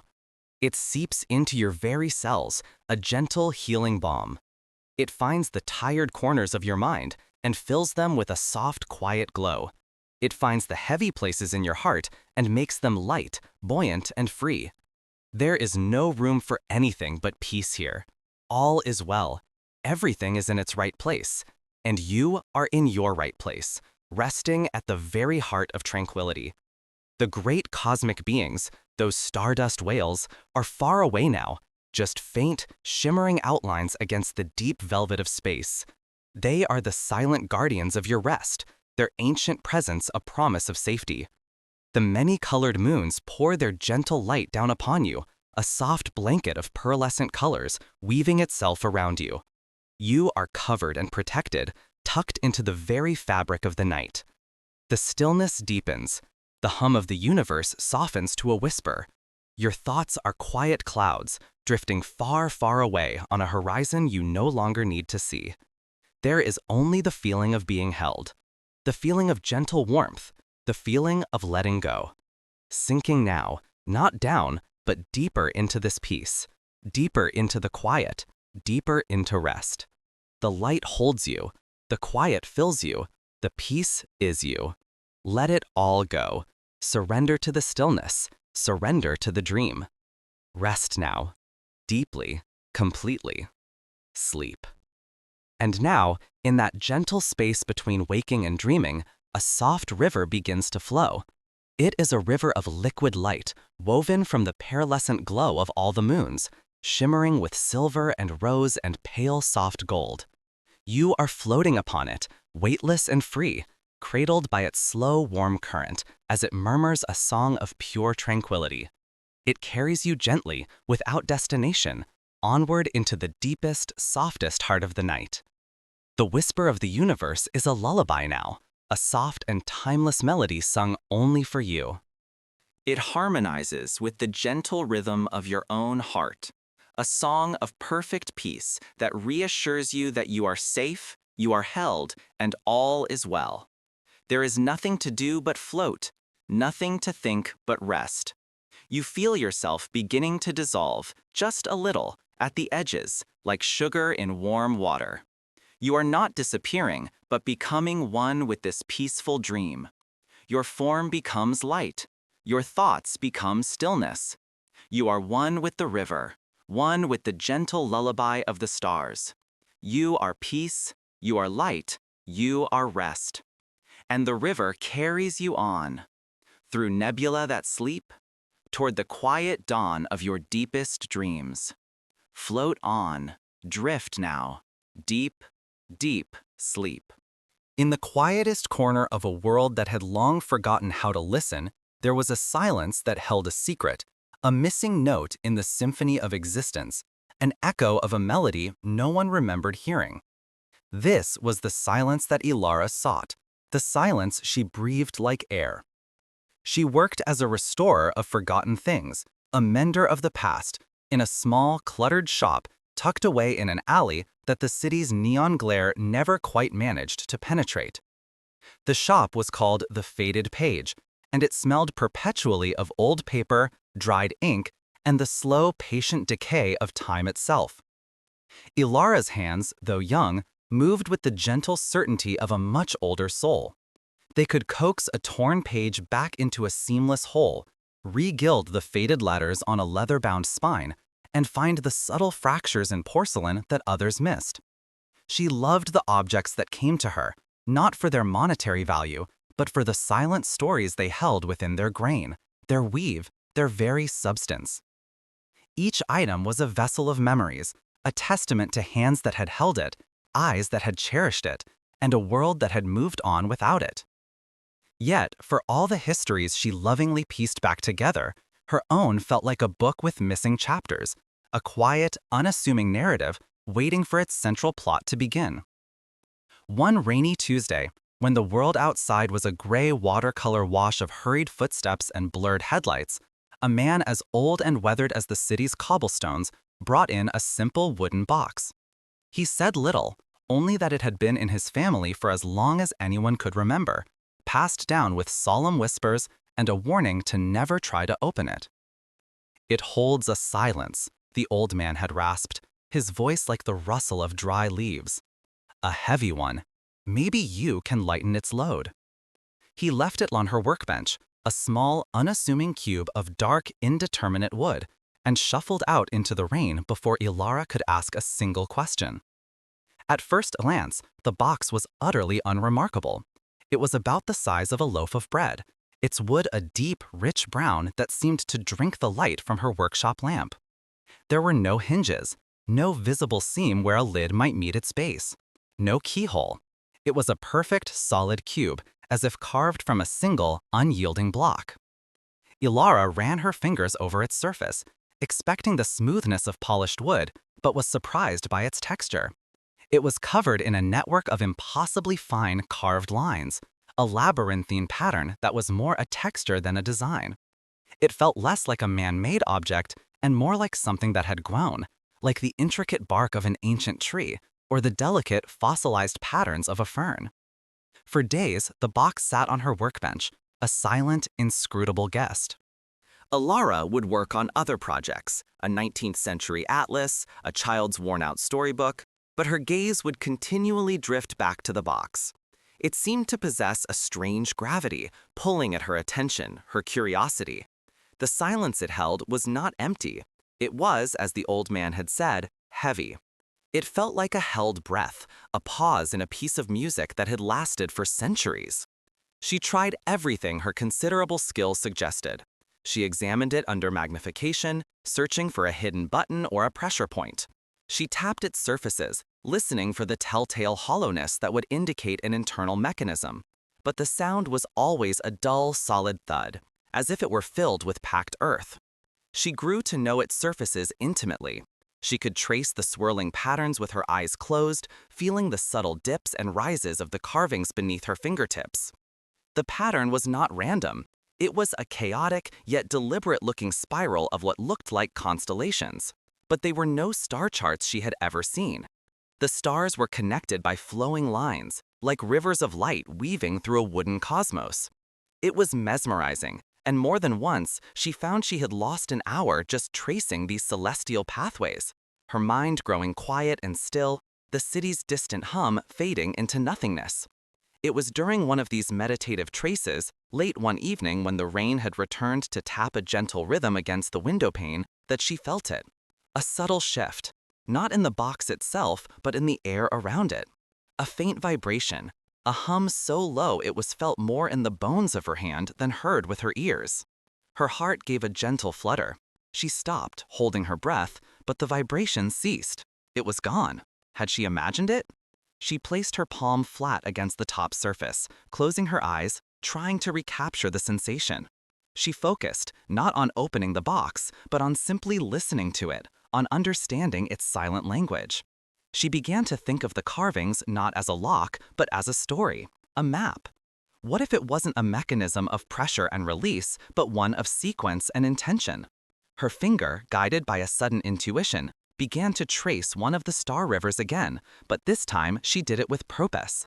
She started at what looked like the faintest, smallest star at the edge of the box and followed its carved path as it swooped and curved, passing through other, larger constellations. She followed the flow, the way a drop of water would follow a channel, letting the pattern itself guide her movement. Her touch was light, a mere whisper of pressure. The workshop was silent save for the soft shush of the rain and the faint rhythmic tick of the old grandfather clock in the corner. The line she was tracing led to a dense cluster of 7 stars arranged like a glittering dipper. As her fingertip brushed over the 7th and final star in the formation, a soft click resonated from deep within the wood. It was not the sharp, metallic sound of a lock disengaging, but something softer, more organic, like the sound of a seed pod cracking open in the sun. She froze, her finger still resting on the 7th star. A thin, almost invisible line of soft purple light appeared, tracing the seam where a lid should be. The light was faint, like the last embers of a dying fire, but it was unmistakably there. The box was no longer a solid, inert object. It was awake. A slow, steady pulse of warmth began to emanate from the wood beneath her hand, a gentle, rhythmic beat that seemed to match the slowing cadence of her own heart. She felt a tremor of both fear and profound wonder. The old man's words echoed in her mind. It holds a silence. He hadn't said it held emptiness. He said it held silence. A thing to be held must have substance. The light along the seam grew infinitesimally brighter, shifting from pale lilac to a deeper, more vibrant shade of lavender. It did not spill out into the room, but seemed contained within the crack itself, a sliver of captured twilight. With trembling slowness, Elara removed her hand and watched, mesmerized. The box did not spring open. It remained closed, but it was changed. It was no longer just a box. It was a vessel, and the silence it had held for so long was beginning to stir. What melody, she wondered, could be so powerful it had to be sealed away inside a star map made of wood? What secret was so precious it was guarded not by a key, but by a journey? As she leaned closer, drawn by an irresistible curiosity, she thought she could hear something from within the glowing seam. It was not yet music, not yet a note. It was something far more fundamental, something that came before sound. It was the faint, expectant hum of potential, the sound of a story about to be told.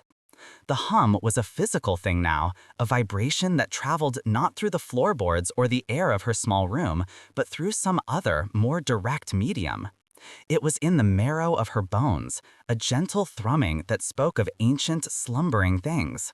She leaned forward, her breath held captive in her chest, her world narrowing to the glowing, lavender seam of the box. Slowly, so slowly it was almost imperceptible, the lid began to move. It did not lift or hinge. Instead, the wood itself seemed to breathe, the fibers parting with a sigh so soft it was more a feeling than a sound. The lavender light did not spill out, but rather seemed to draw the darkness of the room towards it, absorbing the shadows and transforming them into a soft, luminous twilight. The seam widened, not by a fraction of an inch, but by the thickness of a moth's wing, then two, then a dozen. The wood of the lid didn't separate from the base. It appeared to be unfolding from within itself, like a fern frond uncurling in the first warmth of spring. The intricate grain of the starwood swirled and softened, the edges of the lid becoming as ethereal as smoke. A scent, delicate and strange, drifted up to meet her. It was not the dry, dusty smell of old wood or forgotten attics. It smelled of cool night air after a summer rain, of damp stone, and the faint, sweet perfume of a flower that only blooms in total darkness. It was the scent of stillness, of places untouched by sun or sound. The warmth radiating from the box intensified, no longer a simple heat, but a living presence, a comforting weight against the air, like the body of a sleeping cat. With a final, silent exhalation, the lid finished its transformation. It had not opened in any conventional sense. It had dissolved, its substance retracting into the base of the box, leaving a perfect, square opening that looked down into nothing and everything. Elara gasped, a tiny, sharp sound that seemed impossibly loud in the profound quiet that now emanated from the box. She was not looking at the bottom of a wooden container. She was looking into a vast and endless night, a miniature cosmos held within the 6 sides of the starwood. It was not a painting or an illusion. It was a captured piece of the void, deep and velvety and real. Tiny, impossibly distant stars glittered within its depths, not the familiar white-gold pinpricks of her own sky, but soft, pulsing embers of lavender, silver, and a blue so deep it was almost black. Swirls of nebula, like spilled milk and powdered amethysts, drifted in lazy, silent currents. The scale of it was dizzying. It was a universe small enough to hold in her hands, yet a single glance told her it was as vast and profound as the one outside her window. There was no top or bottom, no sense of direction, just the serene, slow dance of celestial bodies in a silent ballet. The hum she had felt, she now understood, was not coming from the box itself. It was the resonance of this tiny, contained universe. It was the great, silent music of the spheres, scaled down to a frequency she could feel rather than hear. She felt the pull of it, the same irresistible curiosity that had made her trace the stars on the lid. She leaned closer, her hair falling around her shoulders, her face hovering over the aperture. The cool, clean scent grew stronger, and the air from within the box caressed her skin. It felt like silk. The boundary between the air in her room and the space within the box began to blur. The edges of the wooden frame seemed to fade from her peripheral vision, the familiar shapes of her bed and her window dissolving into unimportant shadows. Her world became the square of captured night. Without moving, without any sense of falling, she felt her perspective shift. It was as though she was looking through a telescope, and then, in the space of a single heartbeat, looking out of it. The box was gone. The room was gone. She was. She was not standing, or floating, or falling. She simply was, a point of awareness in the heart of the silent cosmos. The lavender nebulas drifted around her, close enough to touch, their gaseous tendrils woven from pure light and quiet. The silver stars pulsed with a slow, steady rhythm, their light not harsh or glaring, but soft and diffuse, like lanterns shrouded in fog. She felt no fear. The vast emptiness was not cold or threatening, it was peaceful, a perfect and absolute tranquility. This was the silence the old man had spoken of. It was not an absence of sound, it was a presence, a substance as real and as tangible as water or air. It filled everything, cradled everything, and in its embrace, all thoughts of the noisy world outside simply ceased. She drifted, though she had no body to move, her consciousness a slow, meandering current in the river of space. She passed a cluster of stars that were not stars at all, but crystalline structures, like giant, unstruck tuning forks made of diamond. They vibrated with a potential energy that she could feel against her very essence, a chord of music waiting for a hand to play it. Further on, a great, slow river of darkness flowed through the lavender light, a current of absolute void where not even starlight could penetrate. It was not frightening, it was restful, a place of ultimate peace. For a time that had no measure, it could have been a second or a century, she simply existed in this state, her mind clear and calm, absorbed into the silent spectacle. But slowly, a thought began to form, a gentle question rippling through the quiet. The box had a map on its lid, a journey. The old man had spoken of a melody sealed away. This beautiful, profound silence was the vessel, but where was the thing it contained? As if in answer to her unspoken thought, her perspective shifted once more. The vastness of space began to coalesce, to draw inward. The distant stars and nebulas rushed towards a central point, not in a violent collapse, but in a graceful, flowing convergence. The universe within the box was reconfiguring itself, drawing her awareness with it. The overwhelming scale shrank, and substance began to form from the starlight. She found herself standing on something solid. She looked down. Beneath her bare feet was not wood, but a soft, springy ground covered in a moss that seemed to drink the light. A deep, velvety indigo. She took a tentative step. There was no sound, not even the whisper of her footfall. The moss simply yielded and then rose again, absorbing the impact completely. She was in a forest, but it was a forest unlike any she had ever dreamed of. The trees were tall and slender, their bark a smooth, polished silver that reflected the soft, ambient glow of the lavender sky. They did not have leaves. Instead, from their graceful branches hung countless thin, delicate filaments, like spun moonlight or strands of fine, unplayed harpstrings. A gentle, imperceptible breeze stirred them, but they made no sound, swaying against each other in a silent dance. The air was cool and carried the same scent of rain and night-blooming flowers. Looking up, she saw that the sky was no longer a star-filled void, but a high, domed ceiling of glowing lavender mist, the source of the forest's gentle light. There were no shadows here, only soft gradations of light and dark.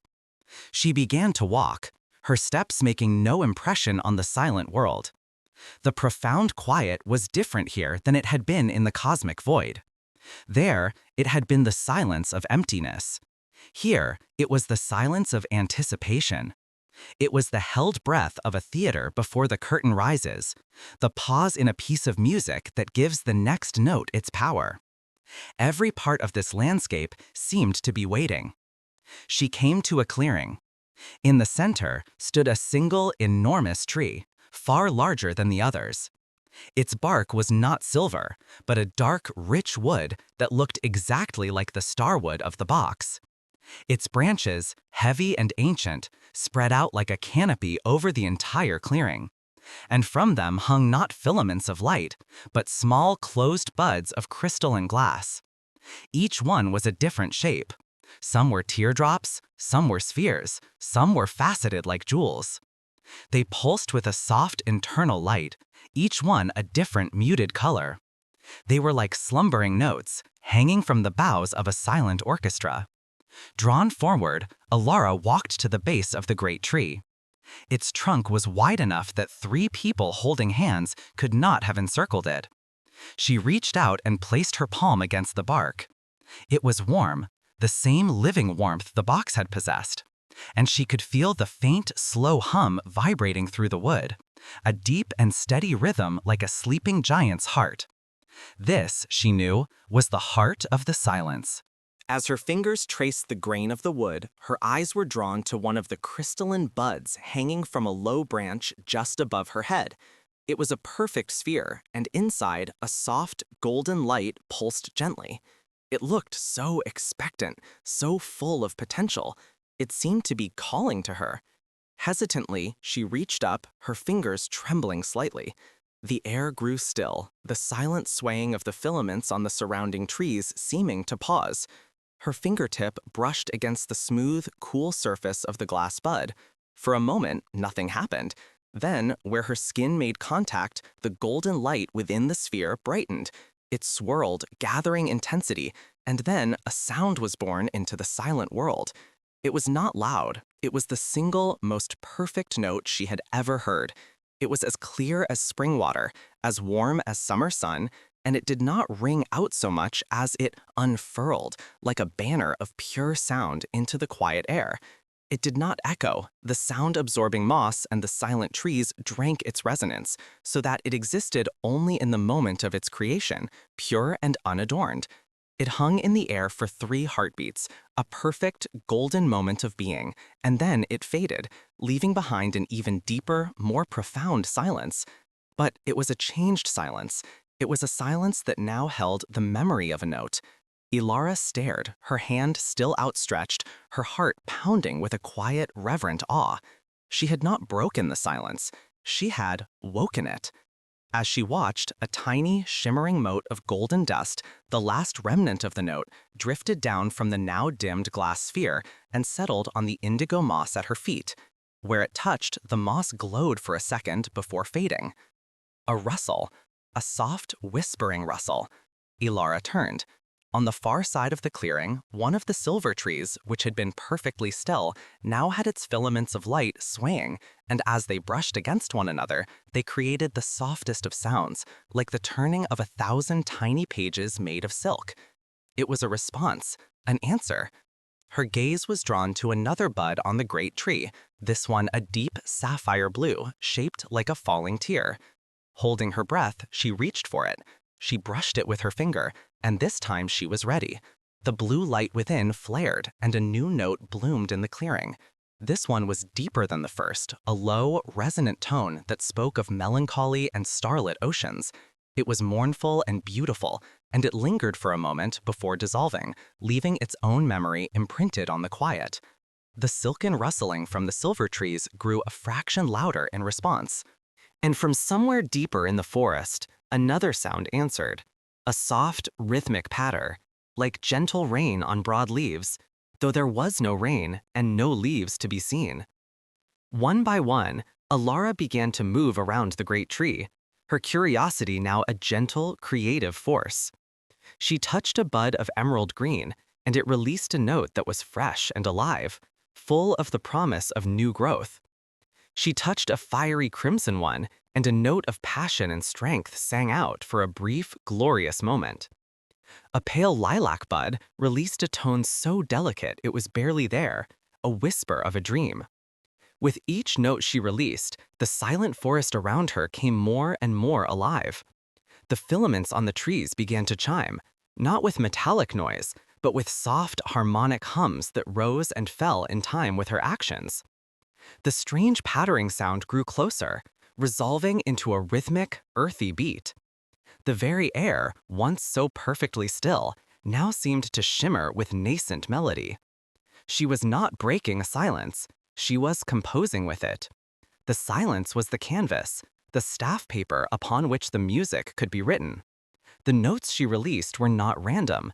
They were the vocabulary of a story, and she was learning how to speak it. The old man hadn't just given her a box that held a silence. He had given her an instrument and a world to play it in. She paused in her work, her hand hovering before a bud of pure opalescent white. She looked around the clearing. The air was now thick with the ghosts of notes, a palpable feeling of harmony. The silver trees shimmered and hummed, their light strands weaving a soft countermelody. The rhythmic beat from the forest floor seemed to be coming from the moss itself, a gentle, percussive heartbeat for this new world of sound. Elara smiled. The story was not just about to be told, it was beginning. And she was not just its listener. With a feeling of profound peace and purpose, she reached out and gently touched the white, opalescent bud, wondering what new voice she was about to welcome into the world. The sound that bloomed from the opalescent bud was not a note. It was not a chime, or a tone, or a hum. It was more like the opening of a door into a vast, quiet room. It was a sound that held all other sounds within it, a presence that was also an absence. It was a chord of pure potential, a resonant stillness that flowed outwards, not like a wave, but like a rising tide of peace. This new sound, this fundamental hum, did not erase the melodies she had already woven. Instead, it became the page on which they were written. It was the deep, velvet black of space that allowed the stars of her other notes to shine all the brighter. The emerald note of new growth seemed fresher, rooted in this profound quiet. The crimson note of passion burned with a steadier, more purposeful flame. The lilac whisper of a dream was no longer faint, but clear and confident in its delicacy. The hum from the white bud spread through the clearing, and the world responded in kind. The light strands on the silver trees, which had been chiming their own soft countermelodies, now aligned their harmonics with this core resonance. Their light grew softer, more pearlescent, matching the bud from which the sound had come. The percussive heartbeat of the moss on the forest floor became slower, deeper, a steady and reassuring rhythm that felt like the breathing of the world itself. Elara stood in the center of it all, her hand still near the white bud, feeling the vibration not in her ears, but in the bones of her arm, in the soles of her feet, in the very air she breathed. She had found the tonic, the root note of the forest's song. Now she understood. She was not just adding sounds, she was building a harmony, and every true harmony needs a foundation of silence upon which to rest. She began to move again, but her movements were different now. Before, she had been discovering. Now she was composing with intent. She saw the colors of the buds not just as individual voices, but as elements in a grander palette. She saw the sequence of them as a sentence, a line of poetry. Her fingers danced over the tree, light as a moth's wings. She touched a bud the color of a sun-drenched apricot, and a warm, gentle tone flowed out, smelling faintly of honey and summer afternoons. She followed it with a touch to a cerulean bud, which released a cool, clear note like the sky after a cleansing rain. The two notes did not simply follow one another, they mingled in the air. The warmth of the apricot tone was tempered by the clarity of the blue, creating a feeling of serene contentment, the kind of peace one feels when sitting in a warm patch of sun on a cool day. As this new, combined feeling settled over the clearing, a change began in the moss at her feet. Where the two notes had mixed most strongly, tiny specks of light began to glow within the green tufts. They were no bigger than pinpricks, but they pulsed with a soft, golden blue light, a perfect visual representation of the sound she had just created. She had not just made a fleeting melody, she had created a lasting light. She had painted the world with her music. Emboldened, she began to weave more complex phrases. She found a sequence of deep, earthy tones, a mossy green, a rich soil brown, a stone gray, and played them in a slow, patient rhythm. As she did, she felt the ground beneath her feet grow more solid, more present. The rhythmic beat of the moss intensified, and she could almost feel the slow, ancient life of the roots deep below. The air filled with the scent of petrichor, the smell of damp earth after a long-awaited shower.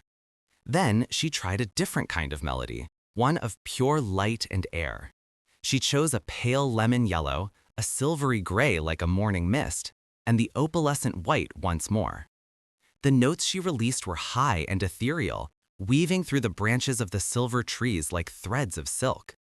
As they played, the light strands on the trees began to sway and dance, detaching themselves from the branches.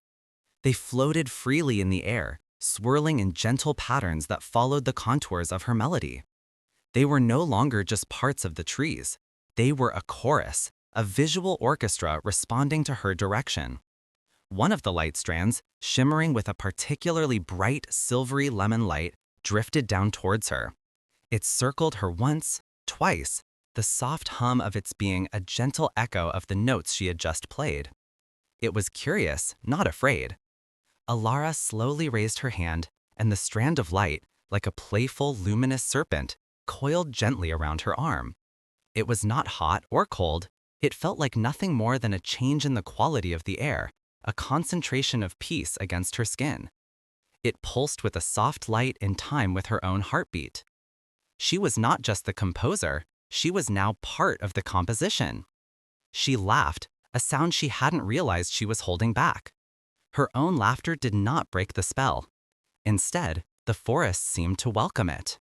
The light strand on her arm brightened, and the tiny lights in the moss flickered in a joyful rhythm. Her own happiness was a new note, a new voice welcomed into the symphony. With the strand of light still wrapped around her arm, she turned her attention back to the great tree. She saw that her music was having an effect on the tree itself. The buds she had played were glowing more brightly than the others, their colors more vivid and alive. The buds she had played in sequence seemed to be connected now, linked by faint, pulsing lines of light that traced the path of her melodies along the bark. The tree was learning from her. It was remembering her songs. A new idea sparked in her mind. What if she played not for the clearing, but for a single point within it? She focused her attention on a patch of empty air a few feet in front of her. She imagined a feeling, the feeling of a held breath, of a secret about to be shared. To create this, she chose the pale lilac bud, the whisper of a dream, and a bud of deep velvety indigo that she hadn't touched before. She suspected it would be a sound of quiet mystery, of the night sky between the stars.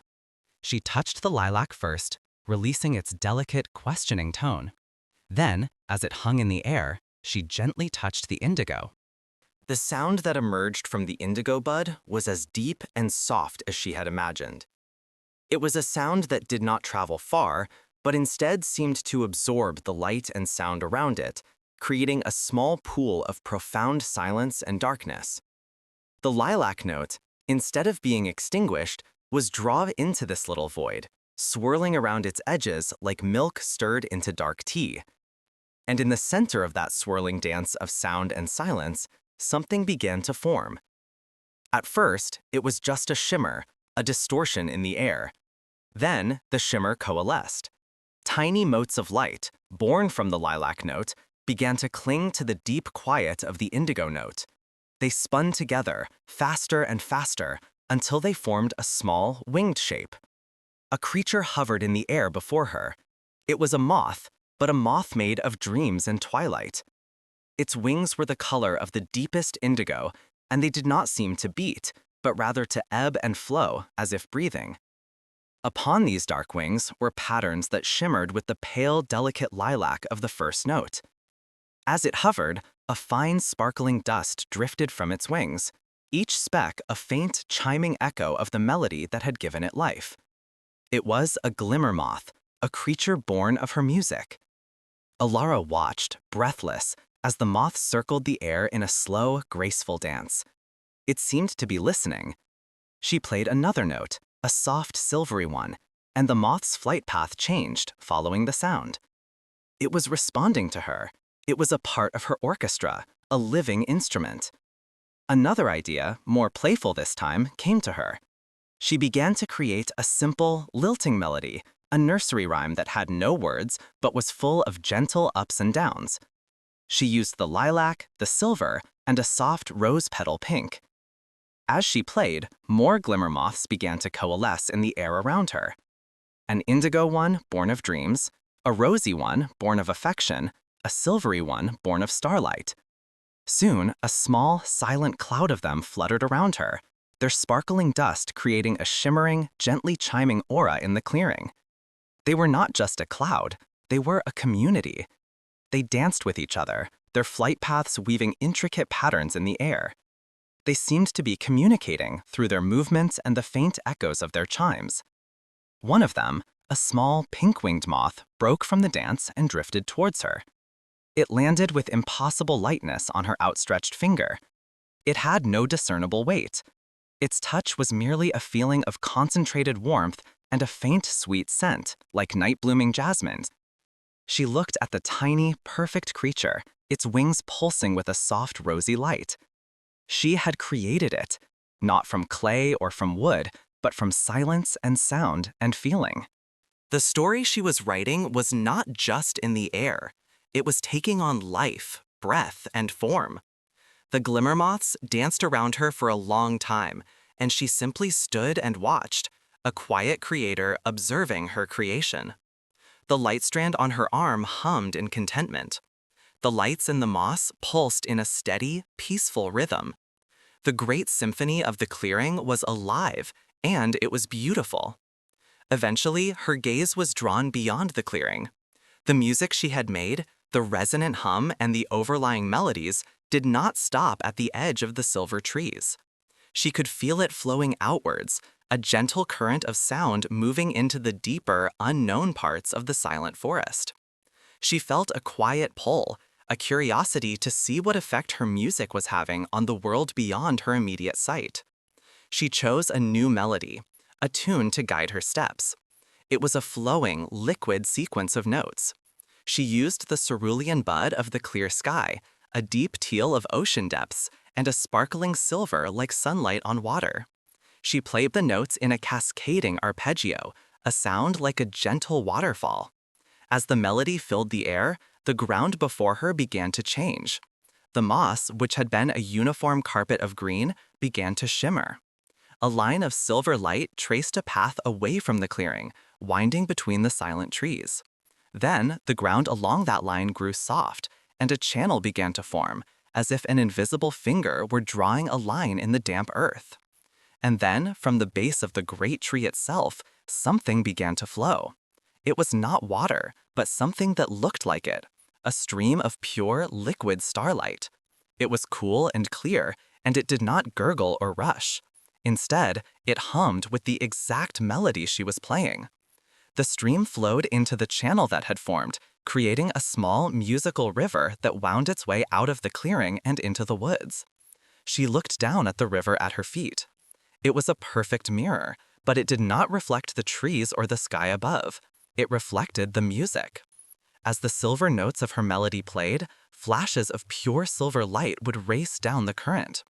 When the teal notes sounded, deep, rich pools of color would form and drift slowly downstream.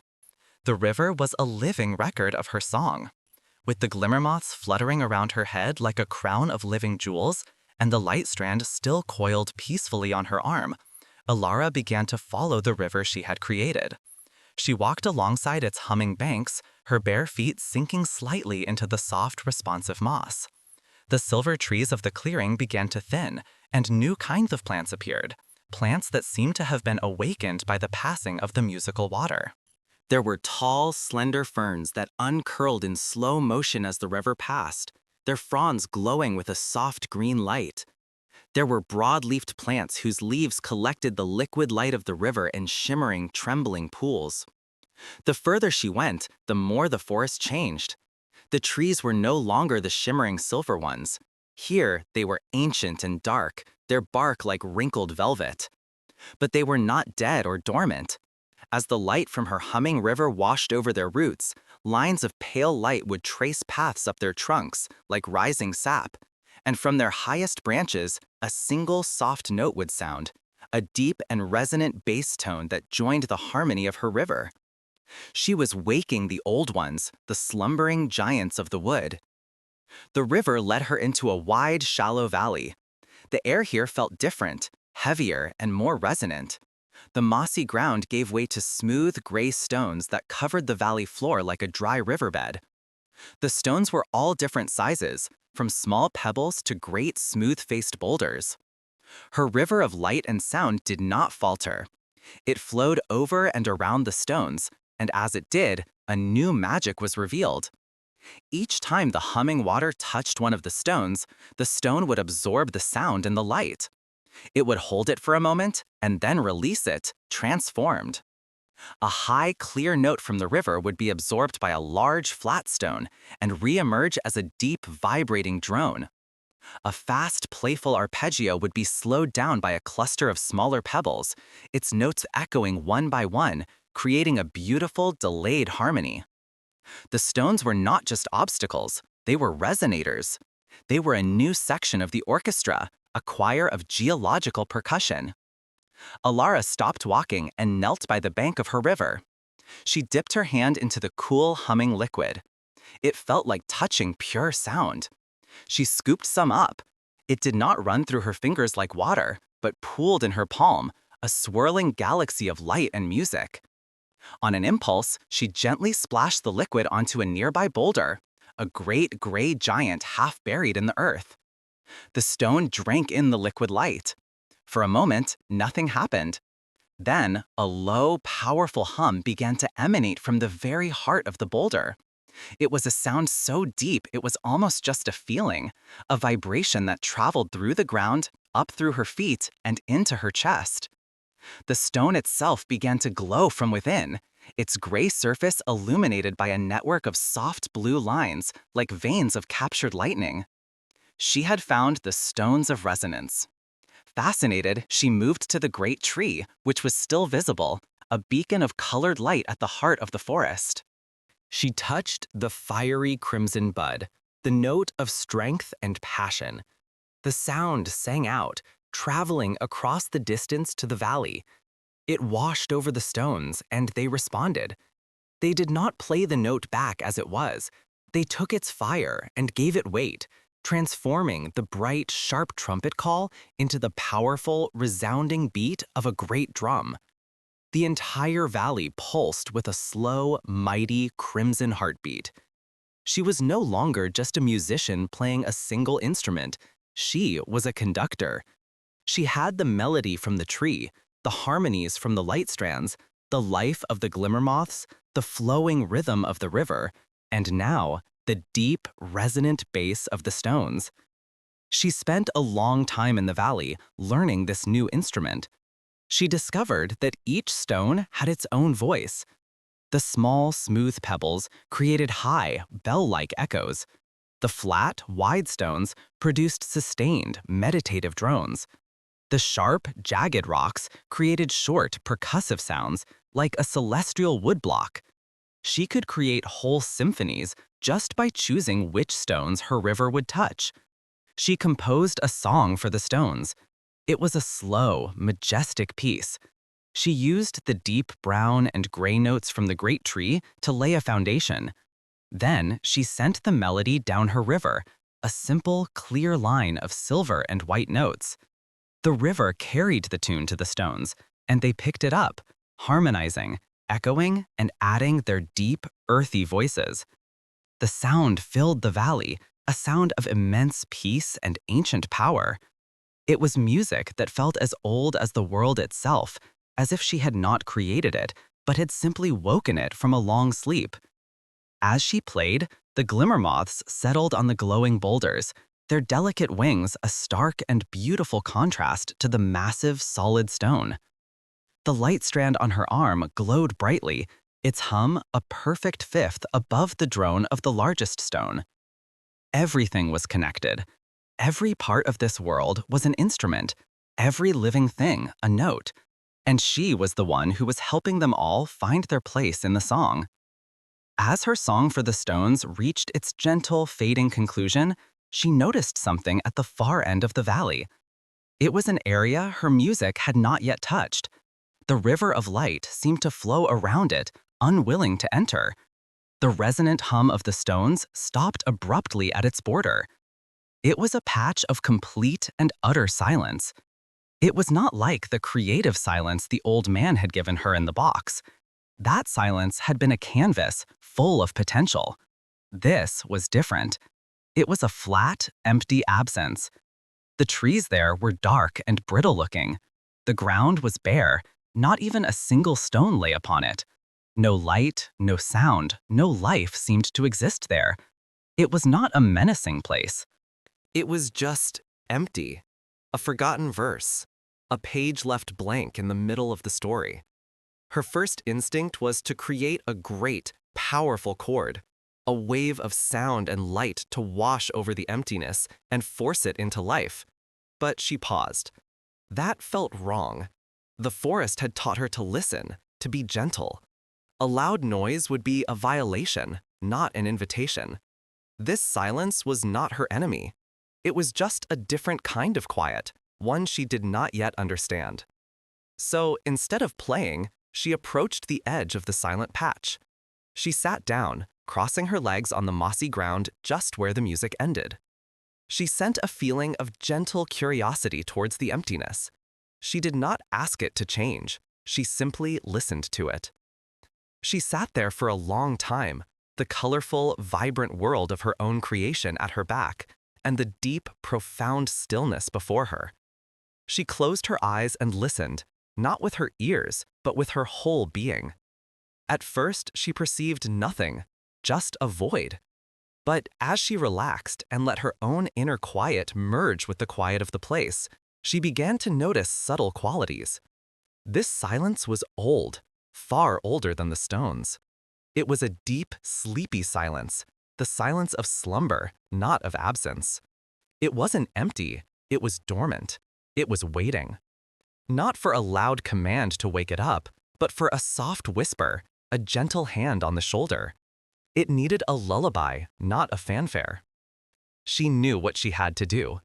She walked back to the heart of the forest, back to the great tree, its buds glowing like jewels in the perpetual twilight. Her eyes scanned the familiar colors, but she was looking for something new. And then she saw it, near the base of the trunk, almost hidden by a curl of root, a bud she had not noticed before. It was the color of midnight, a deep, velvety, light-absorbing black. It held no shimmer, no hint of any other color. It was the color of the silence she had just been listening to. She had been hesitant to touch such a dark bud before, afraid it might release a sound of sorrow or fear. But now she understood. It was not the color of sadness. It was the color of deep rest. With a newfound confidence, she reached out and laid her fingertip upon the black bud. The sound that came from it was so low it was barely a sound at all. It was more of a pressure change in the air, a subsonic vibration that you felt in your chest before you heard it with your ears. It was the sound of the deep earth turning, the sound of a seed dreaming of the sun deep beneath the winter soil. It was the sound of slumber itself. It was the perfect note. She held that deep, sleepy vibration in her mind. Then she reached up and very, very gently, she touched the pale lilac bud, the whisper of a dream. She let the two sounds emerge together, the profound, deep slumber and the delicate, hopeful dream. She did not send the sound out like a wave. She cupped it in her hands, a fragile, pulsing sphere of sound, and carried it back to the edge of the silent patch. She knelt down and gently, as if placing a sleeping baby in a cradle, she released the sound at the border of the emptiness. The combined note did not rush in. It seeped. It trickled over the edge like a slow, dark honey. The deep, slumberous note spread out first, not filling the silence, but resonating with it, telling it, "I understand you. I am like you." And the silence, feeling understood, did not resist. It allowed the sound to enter. Then, the lilac whisper of a dream followed, weaving through the deeper tone. And where it touched the barren ground, a miracle began. Slowly, timidly, small points of light began to appear on the dark earth. They were not the bright, pulsing lights of the moss. These were a much softer, more ethereal light. From the ground, the caps of mushrooms began to emerge, growing in silent, graceful spirals. They were fungi, but like nothing she had ever seen. Their caps were a soft, pearlescent gray, and from underneath them, a gentle blue-green light emanated, pulsing in the slow, sleepy rhythm of the first note she had played. She had woken the silent place, not by shouting at it, but by whispering its own dreams back to it. The entire patch of land began to transform. A forest of gently glowing, bioluminescent mushrooms rose from the bare earth, their soft light creating a landscape that looked like a star field fallen to the ground. The air, which had been empty, was now filled with a soft blue-green glow and the faintest, sweetest, earthy scent. The silence was still there, but it was no longer an empty silence. It was a peaceful, contented silence, alive with gentle light. Elara stood before the glowing mushroom grove, and a feeling of deep, quiet joy filled her. She had learned the most important lesson of this place. To create, one must first listen. To write the story, one must first read the page. A glimmer moth, the very first one she had made from indigo and lilac, fluttered from her shoulder and flew in a slow, curious spiral over the new mushroom forest. Its own lilac-dusted wings seemed to match the gentle glow from below. It was a world in harmony, a peaceable kingdom of her own making. She felt a new sense of purpose settle over her. Her work was not just to play, but to tend. To find the silent places and listen to their needs. To find the dissonant notes and help them find their harmony. To be the caretaker of this forest of sound. She looked around. Her river still flowed, its light now mingling with the glow of the mushrooms. The stones of the valley still held a faint, resonant hum. The great trees stood at the center of it all, its buds a rainbow of infinite possibility. The story was so much bigger than she had ever imagined, and there were still so many buds on the tree she had yet to touch. Her eyes were drawn to one in particular, a strange, mottled bud of sea green and bronze, tucked away on a high branch. It looked ancient and complex. She wondered what forgotten secrets, what new landscapes, what unimagined voices it might be waiting to share. She raised her hand, not to pluck the bud, but simply to reach for it, to signal her intent. The great tree, in its vast and silent wisdom, seemed to understand. The branch, thick as a river and ancient as the stones, began to descend. It did not move quickly or with any mechanical jerk. It moved with the slow, deliberate grace of a cloud drifting across a sleeping sky, or the turning of a season. A low, sonorous groan, like the sigh of a sleeping giant, echoed from deep within the tree's heartwood. It was not a sound of effort, but of gentle, willing rearrangement. Other branches, laden with their own jewel-like buds of sapphire, emerald, and rose gold, shifted slightly to make way, their leaves whispering against each other in a soft, rustling chorus. Elara watched, her heart beating in a slow, steady rhythm that matched the tree's deep hum. The air around the descending branch shimmered, and the sea green and bronze bud seemed to pulse with a soft internal light, as if it knew it was about to be seen. It was larger than the others, its surface not smooth but textured, like the weathered scales of a kind old dragon, or the intricate patterns on a sun-bleached seashell found at the bottom of a forgotten ocean. The bronze veins that ran through the sea green were not metallic and hard, but seemed to flow with a slow, molten warmth. Finally, the branch came to rest just before her, the bud hanging at the level of her eyes. She could feel a resonance coming from it, a thrumming so low and deep, it was more a feeling in the bones than a sound in the ears. It spoke of immense age, of things hidden from the sun, of pressures and patience, and the slow, slow sculpting of time. It held the silence of the deep earth, the patient waiting of a geode. She hesitated for only a moment, taking a breath that smelled of glowing mushrooms and damp, sweet soil. Then, with the same gentle intent she had used to awaken the grove, she reached out and laid her fingertips upon the bud's mottled surface. It was not cold, as she might have expected. It was warm, with a deep geothermal heat, like a stone that has been basking in a secret sun for 1,000 years. The moment her skin made contact, the deep thrumming intensified, flowing up her arm not as a shock, but as a greeting. It was a chord of immense depth and complexity, a sound that held the memory of dripping water in absolute darkness, the slow grinding of rock on rock, and the hollow echo of a vast, empty space.